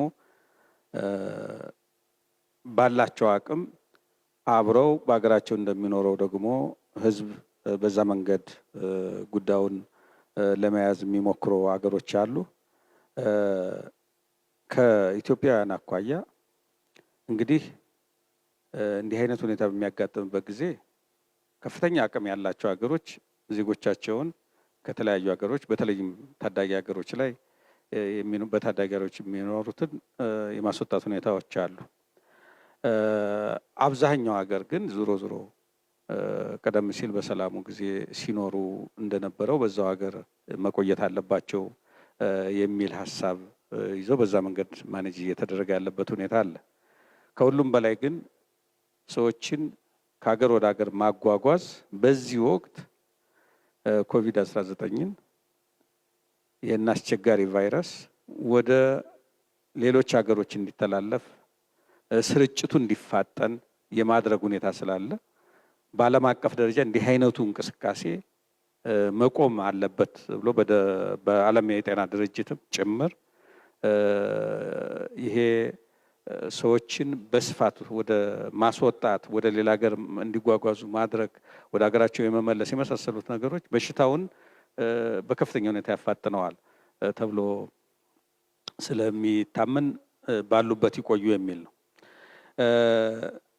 እንግዲህ ከመካከለኛው ምስራቅ አኳያ በምንመለከትበት ጊዜ አንዳንድ ሀገሮች ኢትዮጵያውያንን ያስወጡበት ሁኔታ አለ። በእርግጥ አሁን ለምሳሌ ተደጋግሞ የሚነሳው የሳውዲ አረቢያ ጉዳይ ነው። ሳውዲ አረቢያ ኮቪድ-19 ከመምጣቱ በፊትም ከፍተኛ ቁጥር ያለው ህገወጥ ወደ ሳውዲ አረቢያ ከኢትዮጵያ የሚሄድበት ሁኔታ ስላለ ያንን በራሳቸው መንገድ እያጓጓዙ ወደዚህ ሀገር የሚመልሱበት ሁኔታ ነበረ ከኛ ጋር በመነጋገር። ይሄ ኮቪድ-19 ከመጣ በኋላም ይሄ ሁኔታ ቀጥሎ ነበር። አሁን እንዲቆም ወደዚህ እንዳያጓጉዙ ለማድረግ እየተሞከረ ነው ያለው። እንግዲህ በእንዲህ አስቸጋሪ ሁኔታ ዜጎች ወደ ሀገር እንዲመለሱ ጥያቄ በሚቀርብበት ጊዜ አልቀበልም ማለት አስቸጋሪ ነው። የሞራልም የህግም ተቀባይነት የለውም። ነገር ግን ምንድነው እያልናቸው ያለን? በአንድ በኩል ዓለም አቀፉ የጤና ድርጅት ሰዎችን በስፋት ወደዚህ ወደ ተለያዩ ሀገሮች ማስወጣት ማጓጓዝ አደገኛ መሆኑን እየገለጸ ባለበት ሁኔታ ኢትዮጵያውያን ከዛ አካባቢ ማስወጣት በሽታው ወደ ኢትዮጵያ በስፋት እንዲመጣ የሚያደርግ ነው። በሌላ መልኩ እንደገና ደግሞ እኛ እየጠየቅናቸው ያለ ነው ዜጎቻችንን አንቀበልም ሳይሆን በተወሰነ ጊዜ ዝግጅት ያስፈልገናል። ከዚህ ለምሳሌ ከዛ ወደ ሀገር የሚጓጓዙት ኳራንታይን መደረግ አለባቸው። ኳራንታይን ለማድረግ ደግሞ ዝግጅት መደረግ አለበት። አንድ ጊዜ ፍለድ የሚደረግ ከሆነ አስቸጋሪ ሁኔታ ስለሚፈጥር በዚህ መንገድ ተጣጥመን ለመስራት እየሞከርን ነው። እነሱም አሁን ይህንን ሰምተውን የማስወጣቱ ሁኔታ ለጊዜው ጋፕ አድርገውታል። የእኛም ጥያቄ እንደዛ ነበር። በዛው መንገድ እየተፈጸመ ነው ያለው። በኬንያም በኩል በሶማሊያም በዚህ በሱዳንም በኩል ያለው እንቅስቃሴ ድንበር ላይ አልተዘጋም የሚሉ አካላት አሉና ድንበር ላይ ያለው እንቅስቃሴ ምን ይመስላል? ከጎረቤት ሀገራት ጋርስ እዛ አካባቢ ያለውን እንቅስቃሴ ከመገደብ አኳያ ምን እየተሰራ ነው? እንግዲህ በድንበር አካባቢ ያው በህግ አስከባሪ አካላት ከኢትዮጵያ ወደ ውጭ ከውጭም ወደ ኢትዮጵያ ሰዎች በህገወጥ መንገድ እንዳይዘዋወሩ ለማድረግ ከፍተኛ ቁጥጥር እየተደረገ ነው ያለው። ነገር ግን አሁን በጎረቤቶቻችን ኬንያ በኩል እስረኞች የነበሩ ወደ አገር እንዲመለሱ የተደረገበት ሁኔታ አለ። ስርዓቱን ተከትሎ የኳራንታይን ስራ የተሰራበት ሁኔታ አለ። በተመሳሳይ ከሶማሌላንድ፣ ከጅቡቲ፣ ከሱዳን ኢትዮጵያን ወደዚህ የሚመጡበት ሁኔታ አለ። ምንድነው አገሮቹ የማስወጣት ስራ የላቸውም። እንደ እቅድ ይዘው እየሰሩ አይደሉም። እነዚህ ሀገሮች በተወሰነ ተጀምረው የነበረው ጅቡቲ ነው። ይህም በመንግስት ደረጃ በተደረገ ምክክር አቁመዋል። ነገር ግን ምንድነው እየተፈጠረ ያለው ኢትዮጵያውያኑ አንዳንድ ጊዜ ሁሉም ነገር በሚቆምበት ጊዜ በተለይ በዝቅተኛ ኑሮ የሚኖሩት ኢትዮጵያውያን እዛ ለመኖር በጣም አስቸጋሪ ሁኔታ ውስጥ ሲወርቁ በራሳቸውም በተናጠል እየሆኑ የመምጣት ሁኔታ አለ። ይህን ደግሞ ተቀብሎ በኳራንታይን ስርዓቱን ተከትሎ ማኔጅ የሚደረግበት ሁኔታ እየተፈጠረ ነው ያለው። ከዛ በተረፈ ግን ከኢትዮጵያም ወደ ውጭ ከውጭም ወደ ኢትዮጵያ ሰዎች በተለይ በህገ ወጥ መንገድ እንቅስቃሴ እንዳይደረግ የሚገባም ካለ ታውቆ ስርዓት ባለው መንገድ መሆን እንዳለበት በተቀመጠው ሀገራዊ አቅጣጫ መሰረት እየተሰራ ነው ያለው። ከግንዛቤ ጋር ተያይዞ እየተሰሩ ያሉ ስራዎች ከመጀመሪያው ጀምሮ የተሻሉ እንደሆኑ በተለያዩ አጋጣሚዎች ህብረተሰቡ ሲገልጽ እንደነበር የምናስታውሰው ነው። በፌዴራል ደረጃም ከሚኒስትሮች ጀምሮ ግንዛቤ ለማስጨበጥ ህብረተሰቡ ዘንድ ድረስ ወርዶ መስራቱ ስራም እየተስተዋለ ነው እስከታች ድረስ ያለው ነገርና ነገር ግን ህብረተሰቡ ይህንን ወደ ተግባር ከመቀየር አኳያ ክፍተት ይታይበታል እየተባለ ነው በተደጋጋሚ። ክፍተቱ ምን ይሆን? ምኑ ጋር ይሆን? እንዴትስ ነው ያንን ለመቀልበስ እየሰራችሁ ያላችሁት? ከዚያ ባሻገር አያይዘው አንድ ላይ የህግ ማስከበር ስራውስ እንዴት ነው ከግንዛቤ ማስጨበጥ ስራው ጋር እየተያይዞ እየተሰራ ያለው የሚለውን ያንሱልኝ። እንደዚህ አይነት የማህበረሰብ ባህሪያዊ ለውጦች ጊዜ ይወስዳሉ።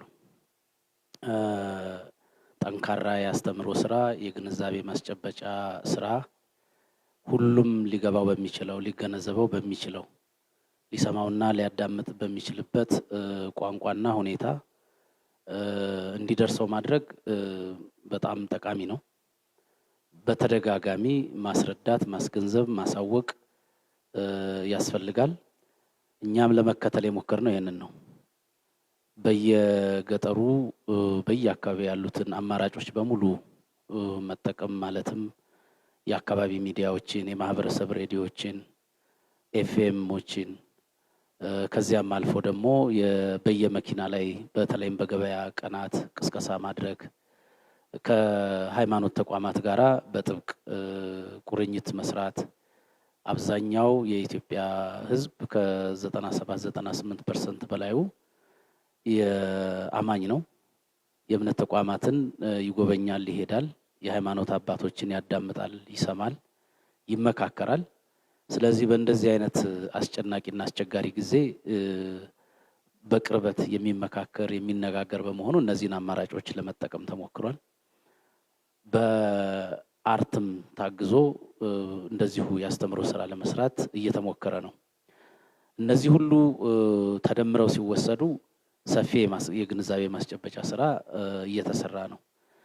ይሁን እንጂ የተሰራው ስራ በሁሉም ሁኔታ፣ በሁሉም አካባቢ፣ በሁሉም ጊዜያት፣ በሁሉም አጀንዳዎች ላይ ተመሳሳይ ድምዳሜና ግንዛቤ ተይዞበታል ተብሎ መውሰድ አይቻልም።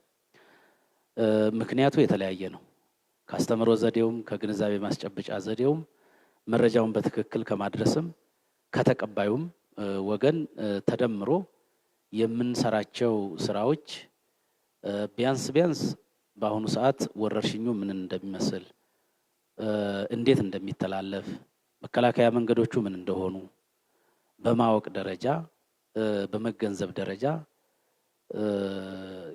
የሰፊ ክፍተት አለ። ስለ ወረርሽኙ ያላወቀ፣ ስለ መከላከያውና ስለ ባህሪያቱ ያልተረዳ አለ ብሎ መውሰድ ይከብዳል። ለመዳሰስም ሞክረናል። ይሁን እንጂ ዋናው ችግር የተገነዘበውን፣ ያወቀውን፣ የተረዳውን ሰው ተግባራዊ አለማድረግ ነው። ተግባራዊ ለማድረግ ደግሞ ሰው በባህሪ መለወጥ አለበት። በባህሪ ለመለወጥ ወደ ራሱ ማዋሃድ አለበት። እዚህ አካባቢ ላይ ክፍተት አለ። በዚህ ደረጃ የሚገለጽ በተለያዩ ሁኔታዎች ማስረዳት በሚቻል ደረጃ ችግር አለ። በተለይም ህዝብ በብዛት በሚሰበሰብባቸው ተቋማትና ሁኔታዎች፣ የገበያ ቦታዎች፣ የትራንስፖርት አገልግሎቶች፣ የእምነት ተቋማትም አካባቢ እንደዚሁ እስከ ዛሬ የዘለቁ ችግሮች አሉ። እነዚህን ችግሮች እየቀረፍናቸው ነው፣ እየተግባባንባቸው ነው። ግን መሰረታዊ ለውጥ በሚያመጡበት ደረጃ ላይ አይደሉም። የቅርብ ጊዜውን የሰሞኑን እንኳን ዳሰሳችንን ብንመለከት አንዳንድ ገበያዎቻችን የትራንስፖርት አገልግሎት መስጫ ሁኔታዎቻችን ስናይ አንዳንዶቹ ምንም እንዳልነበረ ምንም እንዳልተሰማ የሚመስሉ የሚገለጹ ከፍተኛ ክፍተት ያለባቸው አሉ። እነዚህ ከፍተኛ ክፍተት ያለባቸውን ለመቅረፍ አሁንም ማስተማር አሁንም የማስገንዘብ ስራ መስራት በጣም ተገቢ ነው። ከዛ ባሻገር ይሄም ስላልሆነ በማስተማር በግንዛቤ በመመካከር መሰረታዊ ለውጥ እያመጣን ስላልሆነ ደግሞ ይሄን ጉዳይ በህግ በአዋጅ በደንብ ማስደገፍ ተጀምሯል። ይሄንን በማድረግ በራሱ ደግሞ አዋጁንና ደንቡን ማስገንዘብ ደግሞ ሌላ ስራ ነው። አዋጁንና ደንቡን ለማስገንዘብም ሰፊ ስራ እየተሰራ ነው። ብዙ ርቀቶች ተሄደዋል። ይሄ ሆኖ የሚቀጥለው ደግሞ ህግና ስርዓትን ማስከበር ነው። በአዋጁ በደንቡና በመመሪያዎቹ ላይ የተቀመጡትን ሁሉንም ድንጋጌዎች መፈጸም መተግበር ያልቻለውን ደግሞ የጸጥታ የሰላምና የጸጥታውን እንቅስቃሴ የሚያስጠብቀው አካል የጸጥታ መዋቅሩ ህግ እንዲያስከብር የህግ በላይነት እንዲያስጠብቅ አቅጣጫ ተቀምጧል፣ ውሳኔ ተላልፏል፣ እንዲፈጽምም ታዟል። በዚህ መሰረት እነዚህን አመጋግበንና አጎራርሰን ስንፈጽም እያስተማርንም ህግ ስናስከብር ከዚህ ችግር እንወጣለን ብለን እናስባለን። በእጅጉ መሻሻል የሚታይበት ቢሆንም ደግሞ አሁን ካደገኛነቱ ከወረርሽኙ ክፋት ከሚደቅንብን ስጋት ከተጎዱትም ሀገሮች ተሞክሮም ስንወስድ በእጅጉ አሳሳቢ ሁኔታዎች አሉ። እነዚህን የመቅረፍ ስራዎች ደግሞ ሁሉንም መንገዶች ተጠቅመን የምንሰራና የምንሄድበት ይሆናል ማለት ነው። ምናልባት ከሁሉም መንገዶች መካከል አንዱ እንደኔ ግምት የማህበረሰብ አደረጃጀቶችን መጠቀም ለዚህ ዋነኛ መፍትሄ ሊሆን ይችላል ብዬ አስባለሁ። የከፍተኛ ትምህርት ተቋማት ተማሪዎችም በዚህ ሰዓት እረፍት ላይ ናቸው ወይም ቤተሰቦቻቸው ጋር ናቸው። በተለያዩ የገጠር አካባቢዎች የሚገኙ ከከፍተኛ ትምህርት ተቋማት የተመለሱ ልጆች ጉዳዩን ተረድተው ማህበረሰባቸውን ከማስገንዘብ አኳያም ትልቅ መሳሪያ ሊሆኑ ይችላሉ እና እንደነዚህ አይነት አጋጣሚዎችን መጠቀምስ ላይ ምንድን ነው እየተሰራ ያለው? እንግዲህ ቅድም እንዳልኩት ነው፣ ሁሉንም አማራጮች ነው የምንጠቀመው። አንደኛው በጎ ፈቃድ ወጣቶችን የመጠቀም ነው። እነዚህ በጎ ፈቃደኛ ወጣቶች በየደረጃው ባሉ በተለይም የወጣት አደረጃጀቶች የወጣቶች ሴቶችና ህፃናት መዋቅሮች አማካኝነት አንድም በራሳቸው በወጣቶቹ በጎ ፈቃድና ተነሳሽነት፣ ሁለትም በየዘርፉ ያሉ የመንግስት አደረጃጀቶች እነዚህን ተማሪዎቹንም ወጣቶችንም በየአካባቢው አደራጅተው ህብረተሰቡን የማስተማር የማንቃት ምሳሌ መሆን እንዲተባበር እናም ህግና ስርዓትን እንዲያከብር የማድረግ ስራዎች እንዲሰሩ እየተደረጉ ነው። አንዳንዶቹ አካባቢዎች በመናኸሪያዎች ላይ አጀንዳ ቀርጸው ኪነ ጥበብን ተጠቅመው ያስተምራሉ፣ በገበያዎች ላይ ይቀሰቅሳሉ፣ በተለያዩ ህዝብ በብዛት ሊሰበሰብባቸው የሚችልባቸው አካባቢዎች ላይ ያስተምራሉ፣ ህግን ደንብን ያሳውቃሉ። ጥሩ ጥሩ ተሞክሮችም አሉ በዚህ ረገድ። በተለይም በመዲናችን በአዲስ አበባ በርካታ በጎ ፈቃዱ ወጣቶች ለህብረተሰብ ድጋፍ በማሰባሰብ በማስተማር ከዚያም አልፎ ህግና ስርዓትን በማስከበርም ረገድ የየራሳቸውን ሚና እየተጫወቱ ነው። ይሄንን በመላ ሀገሪቱ እያሰፉ ሁሉም አካባቢ እንዲተገበር በማድረግ ረገድ አንድ ጥሩ አጋጣሚ አድርገን እየሰራንበት ነው። ግን የበለጠ መዳበርና ተጠናክሮ መሰራት ያለበት መሆኑን እንገነዘባለን።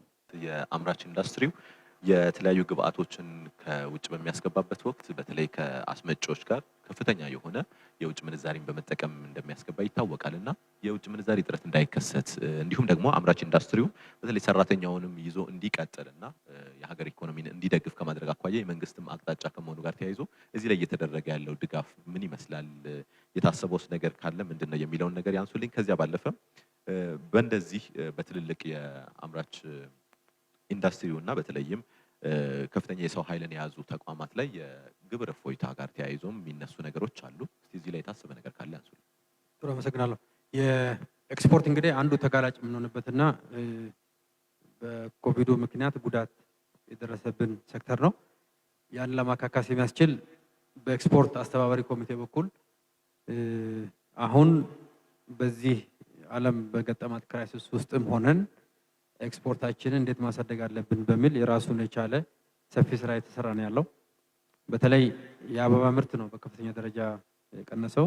እንዲሁም በኢትዮጵያ አየር መንገድ በኩል ያለው የአገልግሎት ኤክስፖርት ነው ከዛ ዙሪያ የሚገኙ እንዲሁም የሐዋላ ላይ የውጭ ምንዛሪ ግኝታችን ላይ ዝቅተኛ አፈጻጸም የሚያሳየው ማለት ነው። ስለዚህ ይሄንን ቡና ላይ ለምሳሌ ቡና የኤክስፖርት መጠኑ አሁን አምና ከተያዘው ከተሰራው በላይ እየቀጠለ ነው ያለው። ሌሎችም የግብርና ምርቶችም ኤክስፖርት የማድረግ ስራው እየተሰራ ነው ያለው። ከነዚህ የምናገኘውን የኤክስፖርት ገቢ የማሳደግ ስራ እየተሰራ ነው ያለው ማለት ነው። አየር መንገድም ቢሆን በካርጎና በቻርተር ፍላይት በኩል ተጨማሪ ስራዎችን እየሰራ ነው ያለው። የመደበኛ ገቢውን ከሌሎች ያጣውን ገቢ በዚህ ለማካካስ እየተሰራ ያለበት ሁኔታ ነው ያለው። ከዚህ በተጨማሪ ያው ትልቁ እየተሰራ ያለው የውጭ ሀብት የማሰባሰብ ስራ ነው። የውጭ ሀብት የማሰባሰብ ስራ ሁለት መልክ አለው። አንደኛው ለጠቅላላ ኢኮኖሚው የሚያግዝ የውጭ ሀብት የማሰባሰብ ስራ ነው። ይሄኛው በሁለት መልኩ የሚሰራ ነው። አንደኛው በበጀት ድጋፍ መልክ ከዓለም ባንክ እና ከአይኤምኤፍ የምናስገኘው ገንዘብ ነው። ከአይኤምኤፍ ብቻ ወደ 425 ሚሊዮን ዶላር ኤመርጀንሲ ፋይናንስ ፋሲሊቲ ተደራድረን ጨርሰናል። በቅርቡ ተግባራዊ የሚሆን ነው የሚሆነው። ይሄ ተግባራዊ ሲሆን 415 ሚሊዮን ዶላር ቀጥተኛ የበጀትም የውጭ ምንዛሪ ግኝትም ይሆናል። የባላንስ ኦፍ ፔመንት ሰፖርት ለብሔራዊ ባንክ፣ ለገንዘብ ሚኒስቴር ደግሞ የበጀት መሸፈኛ ነው የሚውለው ማለት ነው። ከዚህ በተጨማሪ ከዓለም ባንክ ጋር የ725 ሚሊዮን ዶላር የሰፕሊመንተሪ በጀት ሰፖርት ዘንድሮ በቅርቡ የጸደቀውና ተግባራዊ የሆነው የ500 ሚሊዮን ዶላር በጀት ሰፖርት የሆም ግሮን ኢኮኖሚክ ሪፎርም ሁለተኛው ዙር ድጋፍ ማለት ነው። ያንኑ በሚደጉም መልኩ 725 ሚሊዮን ዶላር ተጨማሪ ገንዘብ ከዓለም ባንክ በአጭር ጊዜ የሚፈስ ማለት ነው። ድርድሮቹ እያለቁበት ያለበት ሁኔታ ነው ያለው። ከዚህ በተጨማሪ አጠቃላይ ወደ 2.2 ቢሊዮን 150 ሚሊዮን ዶላር የውጭ ሀብት የማሰባሰብ ስራ የተሰራ ነው ያለው። እነዚህ በሙሉ በቀጣይ ወራቶች ተግባራዊ የሚደረጉ ናቸው። ስለዚህ እነዚህ የውጭ ምንዛሪና የበጀት ሰፖርት ይሰጣሉ። እንዲሁም የሴክተር ሰፖርቶች አሉ፣ ለጤና የሚውሉ ለሰብአዊ እርዳታ የሚውሉ ማለት ነው።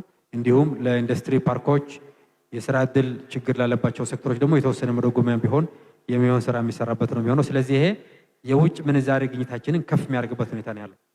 ስለዚህ ውጭ ምንዛሪ ግኝቱ በሚያደርግበት ጊዜ ደግሞ በባንኮች በኩል በብሔራዊ በኩል ለተለያዩ ኢምፖርት ላይ ለተሰማሩ ባለሀብቶች ድጋፍ ይውላል ማለት ነው። ስለዚህ የውጭ ምንዛሪ ግኝታችን ለማሳደግ በዚህ ደረጃ የተሰራ ያለበት ሁኔታ ነው ያለው። የግብር እፎይታን በተመለከተ እንግዲህ በኮሮና ወረርሽኝ ምክንያት ለከፍተኛ አደጋ የተጋለጡ ሴክተሮችን የመለየት ስራ ተሰርተዋል። ሴክተሮቹንም የማዋያ ስራ ተሰርተዋል። የፋይናንሲንግ ድጋፍ በባንኮች በኩል የተሰጠን ያለው። በግብር በኩል በተለይ የተከማቸ የግብር ዕዳ ያለባቸው አሉ። በኮሮናም ከፍተኛ አደጋ የደረሰባቸው እነሱን የግብር እፎይታ ለመስጠት በገንዘብ ሚኒስቴር እና በማክሮ ኢኮኖሚ ኮሚቴ በኩል ጥናቱ አልቆ ለመንግስት ቀርቦ ነው ያለው። በዚህ አጭር ቀናት ውስጥ ሲወሰን ተግባራዊ የሚደረግ ነው የሚሆነው ማለት ነው። እንግዲህ አሁን ከሚከፍሉት ግብር የመቀነስ ጉዳይ ደግሞ በቀጣይ ምዕራፍ የሚታይ ነው ማለት ነው። ስለዚህ መንግስት ይሄንን በሽታና የኢኮኖሚ ተጋላጭነቱን ለመቀነስ የሚደረገው የፖሊሲ ድጋፍ ወይም የፋይናንስ ድጋፍ ወይም የግብር ድጋፍ ደረጃ በደረጃ በየጊዜው በተለያየ ምዕራፍ የሚተገበር ስለሆነ አሁን እስካለው ድረስ በቂ ሪስፖንስ ሰጥቷል። በቀጣይ ደግሞ ሌሎች ተግባራዊ የሚደረጉ የፖሊሲ ሜጀርስ ይኖራሉ ማለት ነው። በአገር አቀፍ ደረጃ እስከ 2 ሚሊዮን ወይም ከዚያም በላይ ሊሆን የሚችል የስራ አጥነት በዚህ ሁኔታ ሊያጋጥም ይችላል የሚሉ ስጋቶች ተቀምጠዋል። በዓለም አቀፍ ደረጃም ትልቅ ፈተና እየሆነ የመጣው ከወረርሽኙ ጋር ተያይዞ ይህ እንደመሆኑ መጠን ይህንን ከመከላከል አኳያ ቅድመ ዝግጅቶች ምን ይመስላሉ? እንግዲህ እዚህ ላይ በፖሊሲ ደረጃ በስትራቴጂ ደረጃ ዋነኛው የተቀመጠው የኮሮናን ወረርሽኝ የምንከላከለው የኢኮኖሚ ምርታማነታችንን በጠበቀ መልኩ መሆን አለበት የሚለው ነው። የአካላዊ መራራቅ ጥንቃቄ ማድረግ፣ ህብረተሰቡን ማስገንዘብ፣ የስራ ቦታ የኮሮና በሽታ ለመከላከል በሚያስችል መልኩ መልሶ ማደራጀት እንደተጠበቀ ሆኖ ሁሉም ሴክተሮች በተለይ ግብርና ተጨማሪ እቅዶችን አቅደዋል።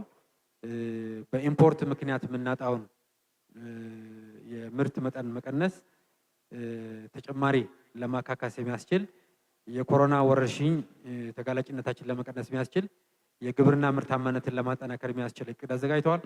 ይሄም እቅድ ምንድነው? ተጨማሪ መሬቶች ታርሰው መሰረታዊ ሰብል አቅርቦት በአገር ደረጃ ለመሸፈን የሚያስችል ስትራቴጂ ነድፎ የተንቀሳቀሰ ነው ያለው። በጀትም በዚህ ደረጃ የተመደበለት ነው ያለው። ስለዚህ የግብርና ስራችን ተጨማሪ ሰው ኃይል እንዲቀጥል የማድረግ ስራ የሚሰራበት ሁኔታ ነው ያለው። የአገልግሎት ሰጪ ተቋማትም ቢሆን የኮሮናን በሽታ ከመከላከል ጎን ለጎን ጥንቃቄ ባለው መልኩ አገልግሎታቸው እየሰጡ እንዲቀጥሉ የማድረግ ስራም የሚሰራ ነው የሚሆነው። የኢንዱስትሪ ፓርኮች ላይ ያለው ደግሞ ሰራተኛ እንዳይቀንሱ የሰራተኛ ግብር ጋር የተገናኙ እፎይታዎች ለመስጠትም ቅድመ ዝግጅት የተደረገ ነው ያለው። የኢንዱስትሪ ፓርኮች ደግሞ የኢንዱስትሪ ፓርክ ውስጥ የሚከፍሉት የአገልግሎት ክፍያዎች አሉ። ከቤቱ ክራይ ጀምሮ የውሃ፣ የመብራት፣ የምናምን እነዚህን የመሳሰሉትን ነገሮች ደግሞ በተለይ ኢንዱስትሪ ፓርክ ውስጥ የሚሰጣቸውን አገልግሎት ክራይን ለተወሰነ ለወደፊት የማሸጋሸግ ስራ ይሰራል ማለት ነው።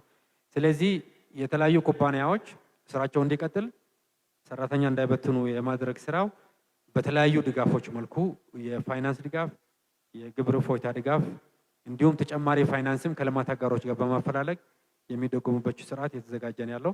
ስለዚህ ደረጃ በደረጃ ይሄ ድጋፍ ተጠናክሮ የሚቀጥል ነው የሚሆነው። ስለዚህ ከዚህ ውጪ ሌላ አማራጭ የለም። ይሄ እጅግ በጣም በሰው ልጆች በሙሉ የተጋረጠ አደጋ ነው።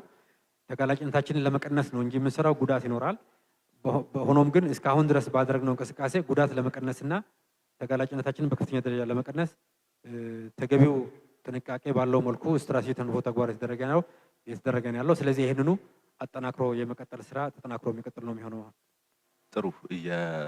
የተለያዩ መገናኛ ብዙሃን በህብረተሰብ ውስጥ የሚንቀሳቀሱ ሀሳቦችን መሰረት አድርገው ለጠቅላይ ሚኒስትር ጽህፈት ቤት ፕሬስ ሴክሬታሪያት የላኳቸው ሀሳቦች፣ ጥያቄዎች ምላሽ እንዲያገኙ የሚፈለጉ ጉዳዮች በጣም በርካታ ናቸው። ነገር ግን እነዛን ሁሉ ማንሳቱ ከጊዜ አኳያ የሚገድበን ስለሆነ ወደ ማጠቃለሉ ነው የምንሄደው። በተለይም በሀገር አቀፍ ደረጃ የወረርሽኙን ስርጭት ከመግታት አኳያና በተለይም ደግሞ የዜጎችን ደህንነት፣ ጤና ከመጠበቅ አኳያ የመመርመሪያ ማዕከላት በተለያዩ ቦታዎች እየተስፋፉ እየተቋቋሙ ይገኛሉና በቀን የመመርመር አቅማቸው መጀመሪያ ላይ ከነበረው አሁንም ያው ነው ወይም ቁጥር የመጨመር ሁኔታ አያሳይምና አሁንም አገሪቱ የቫይረሱ መጠን በሀገሪቱ ውስጥ በምን ያህል ደረጃ እንዳለ ለማወቅ ፈተና ይሆንባታል የሚል ሀሳብም ይነሳል። ከዚህ ጋር ተያይዞ እንዲሁም ደግሞ የቬንቲሌተርና መተንፈሻ ቁሶችን ከማምረትና ከውጭ ከማስገባት ጋር ተያይዞ ያሉ ጉዳዮችን ተደመቀ ያንሱልንና እናጠቃለን። በአሁኑ ሰዓት ዋነኛው ዓለም የሚያረጋግጠውና በተግባርም የወረርሽኙ እስካሁን በሚታወቀው ልክ ዋነኛው መከላከል ነው። መከላከያ መንገዶች ምን ምን እንደሆኑ ተቆጥረው ተቀምጠዋል። እነዛን ተግባራዊ ማድረግ ነው። በሁለተኛ ደረጃ ወረርሽኙ ሲከሰት ይሄ ወረርሽኝ እንዳይስፋፋ የመስፋፊያ መንገዱን ማቋረጥ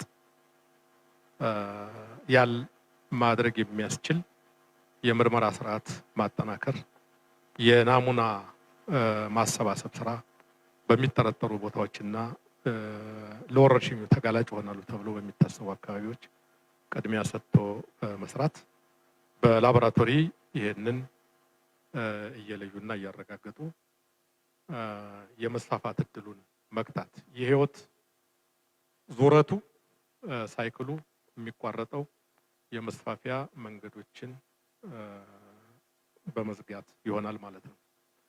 ከዛ አኳያ በጤና ጥበቃ ሚኒስቴር እና በሚኒስትሩ ዙሪያ ባሉ የባለሙያዎች ቡድን፣ የአማካሪ ቡድን በጣም ብዙ ዝርዝር ስራዎች እየተሰሩ ነው። በሁለተኛ ደረጃ ደግሞ ይህንን የመስፋፊያ መንገዶች ለማቋረጥና ለመቆጣጠር የሀገራዊ አቅማችንን እስከ መጨረሻው በመጠቀም የምርመራ ማዕከላትን የማስፋፋት ስራ እየተሰራ ነው። እውነት ነው ባለፉት ሳምንታት ጥቃቱ በዜጎች ላይ ከደረሰ ወረርሽኙ መኖሩ ከተረጋገጠ በኋላ የምርመራ አቅማችን በሚፈልገው ደረጃ ተስፋፍቷል አድርጓል ማለት አይቻልም። መጀመሪያ እናስታውስ እንደሆነ ምርመራ ጥርጣሬ ሲኖር ናሙናው ወደ ሳውዝ አፍሪካ ተልኮ እዛ ነበር ይሰራ የነበረው። ከዛ በኋላ አቅሙን በሀገራችን መፍጠር ይገባናል ብለን ይሄን ላቦራቶሪ በፌዴራል ደረጃ አደራጅተን የምርመራ አቅማችንን በራሳችን መምራት ጀምረን እስካሁን ድረስ እነዚህ በአዲስ አበባ ደረጃ የተለያዩ ማዕከላት እንዲደራጁ ተደርጓል። በሁለተኛ ደረጃ ክልሎችም እንደዚሁ ከዩኒቨርሲቲዎችና ይህንን ምርመራ ለማካሄድ የሚያስችል አቅም ካላቸው ተቋማት ጋር እየተገናኘ በክልሎችም ደረጃ የመመርመር አቅም በአሁኑ ሰዓት ተፈጥሯል። በተወሰኑ ክልሎች በኦሮሚያ፣ በትግራይ፣ በአማራ፣ ደቡብ በተወሰኑ ከተሞች ይሄ የምርመራ ስራ ተጀምሯል። ይህንን አሁንም ቢሆን ወደ ሌሎች የማስፋፋትና የምርመራ አቅምን ማሳደግ በእጅጉ ወሳኝ ስራ ሆኖ ይቀጥላል። እስካሁን ድረስ ባለው መረጃ እስከ ዛሬ ጠዋት ድረስ ባለው ሪፖርት የተጠቁ ወገኖች ቁጥር ወደ 114 ደርሷል። ይሄ በቅርብ ጊዜ ደግሞ የምናየው እስከ 9 እስከ 7 እስከ 8 ድረስም በ24 ሰዓት ሪፖርት ውስጥ እያመላከተ ነው። ይሄ ማለት ምንድን ነው? አሁንም በተለያየ መንገድ የመስፋፋት ሁኔታ በዜጎች ላይ የመከሰቱ ሁኔታ አለ ማለት ነው። ይህንን የመስፋፋት መንገድ ከፍተኛ ርብርብ አድርገን የምርመራ ስራውን ማጠናከር ይኖርብናል። የናሙና ስርዓታችን በአዲስ አበባ ሰፋ ብሎ ተጀምሯል። አንዳንድ ክልሎችም ጀምረውታል። ይህንንም ማጠናከር ይኖርብናል። ናሙናዎች ይለያሉ፣ ይወሰዳሉ፣ በዋናው ላቦራቶሪ ይረጋገጣል። ዜጎች ያሉበት ሁኔታ እየታወቀ ይሄዳል ማለት ነው። ይህን ስራ ለማጠናከር አሁን ባለን አቅም እንደ ሀገር ወደ 3900 ያህል ለመመርመር የሚያስችል አቅም መሰረተ ልማቱ ተቋማቱ በዛ ደረጃ አሁን ዝግጁ እየሆኑ ነው። ይህንን በአጭር ጊዜ ውስጥ ወደ 3000 ወደ 4000 ወደ 5000 ለመድረስ የሚያስችል እቅድ ታግጦ ርብርብ እየተደረገ ነው ማለት ነው። የባዮሴፍቲ አቅማችን እዛ ላይ ቴስት ማድረጊያ ማሽኑ እንደገና ደግሞ ልዩ ልዩ ያን ምርመራ ለማካሄድ የሚያስችሉ ግብአቶችን እያሟሉ ስልጠናዎች እየተሰጡ ማስፋፋትና መስራት ያስፈልጋልና በአሁኑ ሰዓት እንደ ሀገር ወደ 3900 ዜጎችን በቀን ለመመርመር የሚያስችል አቅም እየተገነባ ነው። በዛ ልክ አሟልቶ ለመመርመር የሚያስችል ስራ በፌዴራልና በክልሎች ተናቦ ስራው እንዲሰራ ማጠናከርና ማስፋፋት ያስፈልጋል ማለት ነው። ይህም ብዬ በጠቅላላ ይህንን ወረርሽኝ የመከላከል የመቆጣጠር ጉዳቱ ከደረሰ የመቀነስ ሀገራዊ ኃላፊነት እንዴት ነው መታየት ያለበት እስካሁን ከመጣንባቸው ጉዞዎች የሚለውን በደንብ አስምሮ ማስቀመጥ ያስፈልጋል። በአሁኑ ሰዓት የኮቪድ-19 ወረርሽኝ ሀገሮች በቴክኖሎጂ የመጠቁ ሀገሮች ታዳጊና ደሃ ሀገሮችም አንድ አይነት ችግር ነው እየፈተናቸው ያለው። በዓለም ላይ በሀገሮች የእድገት ደረጃና የቅደም ተከተል ሚዛን ችግሮች ይለያያሉ። ከድህነት ለመውጣት የሚረባረቡ ሀገራት ትኩረታቸውና ቅደም ተከተላቸዋል። እጅግ የመጠቁና ያደጉ ሀገራት የአመሪነታቸውን ለማረጋገጥ የችግር አለያየትና ቅደም ተከተላቸው የተለየ ሆኗል። ይሄ ጉዳይ ግን ሁላችንም በአንድ ማዕድ አስቀምጦናል። ችግሩ አንድ አይነት ሆኖ መጥቷል። ችግሩ አንድ አይነት መሆኑ ብቻ ሳይሆን የመፍትሄው መንገድ ተመሳሳይ ሆኗል። ዋነኛው መፍትሄ ከዚህ ችግር መውጫው ምንድን ነው? የዓለም ጤና ድርጅት እንደሚናገረው እጅግ የበለጸጉ ሀገሮች በዚህ ፈተና ውስጥ ገብተው አሁንም እንደ መፍትሄ አድርገው ዜጎቻችን ጥሪ የሚያቀርቡበትና የሚረባረቡበት መንገድ የመከላከል ስራው መራራቅን፣ የእጅ መታጠብን፣ ልዩ ልዩ የህይወት ቀመር ሆነው ልንከተላቸው የሚገቡ ተግባራትን ነው አስቀድመው የሚያሰምሩት። ይሄ ደግሞ እኛም ልንፈጽመው የሚገባ ነው። ከሱ ቀጥሎ ደግሞ አሁንም ቢሆን ምርመራ የሚለውን ነገር አጠናክሮ ማስፋፋትና መፈጸም። ስለዚህ የዚህ ወረርሽኝ መፍትሄ በእጃችን ያለው ማለት ነው። በእጅ ያለን መፍትሄ ፈጥኖ ወደ ውስብስብ ችግር ሳንገባ እኛው ራሳችን የመፍትሄው አካል ሆነን ልንቆምና ልንፈጽመው ይገባል ማለት ነው። አንደኛው ጉዳይ ይሄ የዓለም አንዳንድ ሀገሮችን ተሞክሮ በተለይ የኤዥያ ሀገሮችን ተሞክሮ ስንመለከት ወረርሽኙ ተከስቶ በከፋ ሁኔታ ጉዳት ሳያደርስ ለመቆጣጠርና ለመግታት የቻሉት መንግስትና ህዝብ በእጅጉ ተደማምጠው በአንድ ላይ መዝመትና መረባረብ ስለቻሉ ነው። እኛም ሀገር ባለፉት ለ40ና ከዛ በላይ ለሆኑ ቀናት የጀመርነውን ጉዞ መንግስትና ህዝብ ተደማምጠው ሁላችንም ለራሳችን ብለን አንዱ ላይ የሚጭነው የሚያስገድደው ሳይሆን ለህልውናችን፣ ለሀገራችን፣ ለህዝባችን ብለን በጋራ የምንዘምትበት የምንነቃነቅበት ይሆናል። መደማመጥ ያስፈልጋል። በእውነት አሁን ባለው ሁኔታ አንዳንድ አዝማሚያዎችና ዝንባሌዎች የሚታዩት ለዚህ ወረርሽኝ ቀጠሮ የተሰጠ ይመስል እስከዚህ ጊዜ ድረስ ነበረ ካሁን በኋላ እንኳን ብዙም አያመጣም በሚል ድፍረት የተሞላበት የመዘናጊያ ምክንያቶች ይሰማሉ። ይሄ ተገቢነት የለውም። ቀላሉን መፍትሄ በእጃችን ያለውን ተግባራዊ አድርገን መከላከል እየቻልን ሲያጋጥምም የመስፋፊያ መንገዱን አቅማችን የፈጠረውን ያህል ተረባርበን ሳይክሉን ማቋረጥ እየቻልን በችላ በማለትና በመዘናጋት እንደ መሰላቸት ነው ችግሩን በማይመጥን ደረጃ ከዚህ መውጣት ያስፈልጋል። ተደማምጠን በጋራ መዝመት መንቀሳቀስ ያስፈልጋል። ይህን ወረርሽኝ ለመግታት ለመከላከል ለመሻገር መፍትሄ ይሆናሉ የተባሉ ካስተምህሮትና በየተቋማቱ ከሚሰሩ ስራዎች ባሻገር ሁላችንም የምንመራበትና የምንገዛበት ህግ ወጥቷል። ማስፈጸሚያ መመሪያ ተቆጥሮ ተቀምጧል። በእውነት እነዚህ መመሪያዎች ተመንዝረው ወደ የቤቱ ወደ ግለሰቡ ሲጠጉ ይሄ ለምን ያስፈልጋል? ይሄ ምንድነው የተባሉ የተለያዩ ትችቶች ሲነሱ ይሰማል። የወረዱት መመሪያዎችና የአፈጻጸም ጥራቶች የራሳቸው ውጥረትና ጉድለት ሊኖርባቸው ይችላሉ። ነገር ግን ሁሉም ይህንን ወረርሽኝ ለመከላከል የራሱ ፋይዳ የሚጨምር ስለሆነ በመለስተኛ መቸገርና ዝግጁነት ትልቁን አደጋ መፍታትና መሻገር ብልህነት በመሆኑ የወጡ ምክረ ሀሳቦችን፣ አሰራሮችን መከተል፣ ህግን ማክበር በዚህ ይሄ ትውልድ ይሄ ህዝብ ይህንን ፈተና መሻገር ያስፈልገዋል ማለት ነው። በጣም ነው የማመሰግነው። ተመልካቾቻችን ከተለያዩ የመገናኛ ብዙሃን በህብረተሰቡ ዘንድ ሲነሱ የነበሩ ጥያቄዎችን ለጠቅላይ ሚኒስትር ጽህፈት ቤት ፕሬስ ሴክሬታሪያት ቀርበው ምላሽ በዚህ መልኩ እንዲያገኙ ተደርገዋል።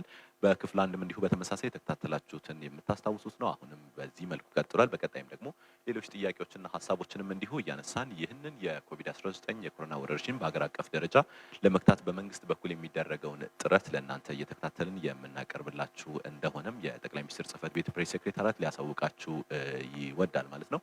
ሁላችንም እንግዲህ በያለንበት ሆነን ርቀታችንን ጠብቀን ከህክምና ባለሙያዎች የሚሰጡንን መመሪያዎች ተግባራዊ በማድረግ ራሳችንንና ቤተሰቦቻችንን ከኮቪድ-19 ኮሮና ቫይረስ በመከላከል ኃላፊነታችንን እንወጣ ለማለት እወዳለሁ። በዚሁ አጋጣሚ እንግዶቼ ጊዜያችሁን ሰውታችሁ የህብረተሰቡን ጥያቄ ለመመለስ እዚህ ስለተገኛችሁ ከልብ አመሰግናለሁ። በተመልካቾች ስም አስታርቃቸው ወልዴ ነበርኩኝ። ጥያቄዎችን በማቅረብ በኩል በያላችሁበት መልካም ጊዜ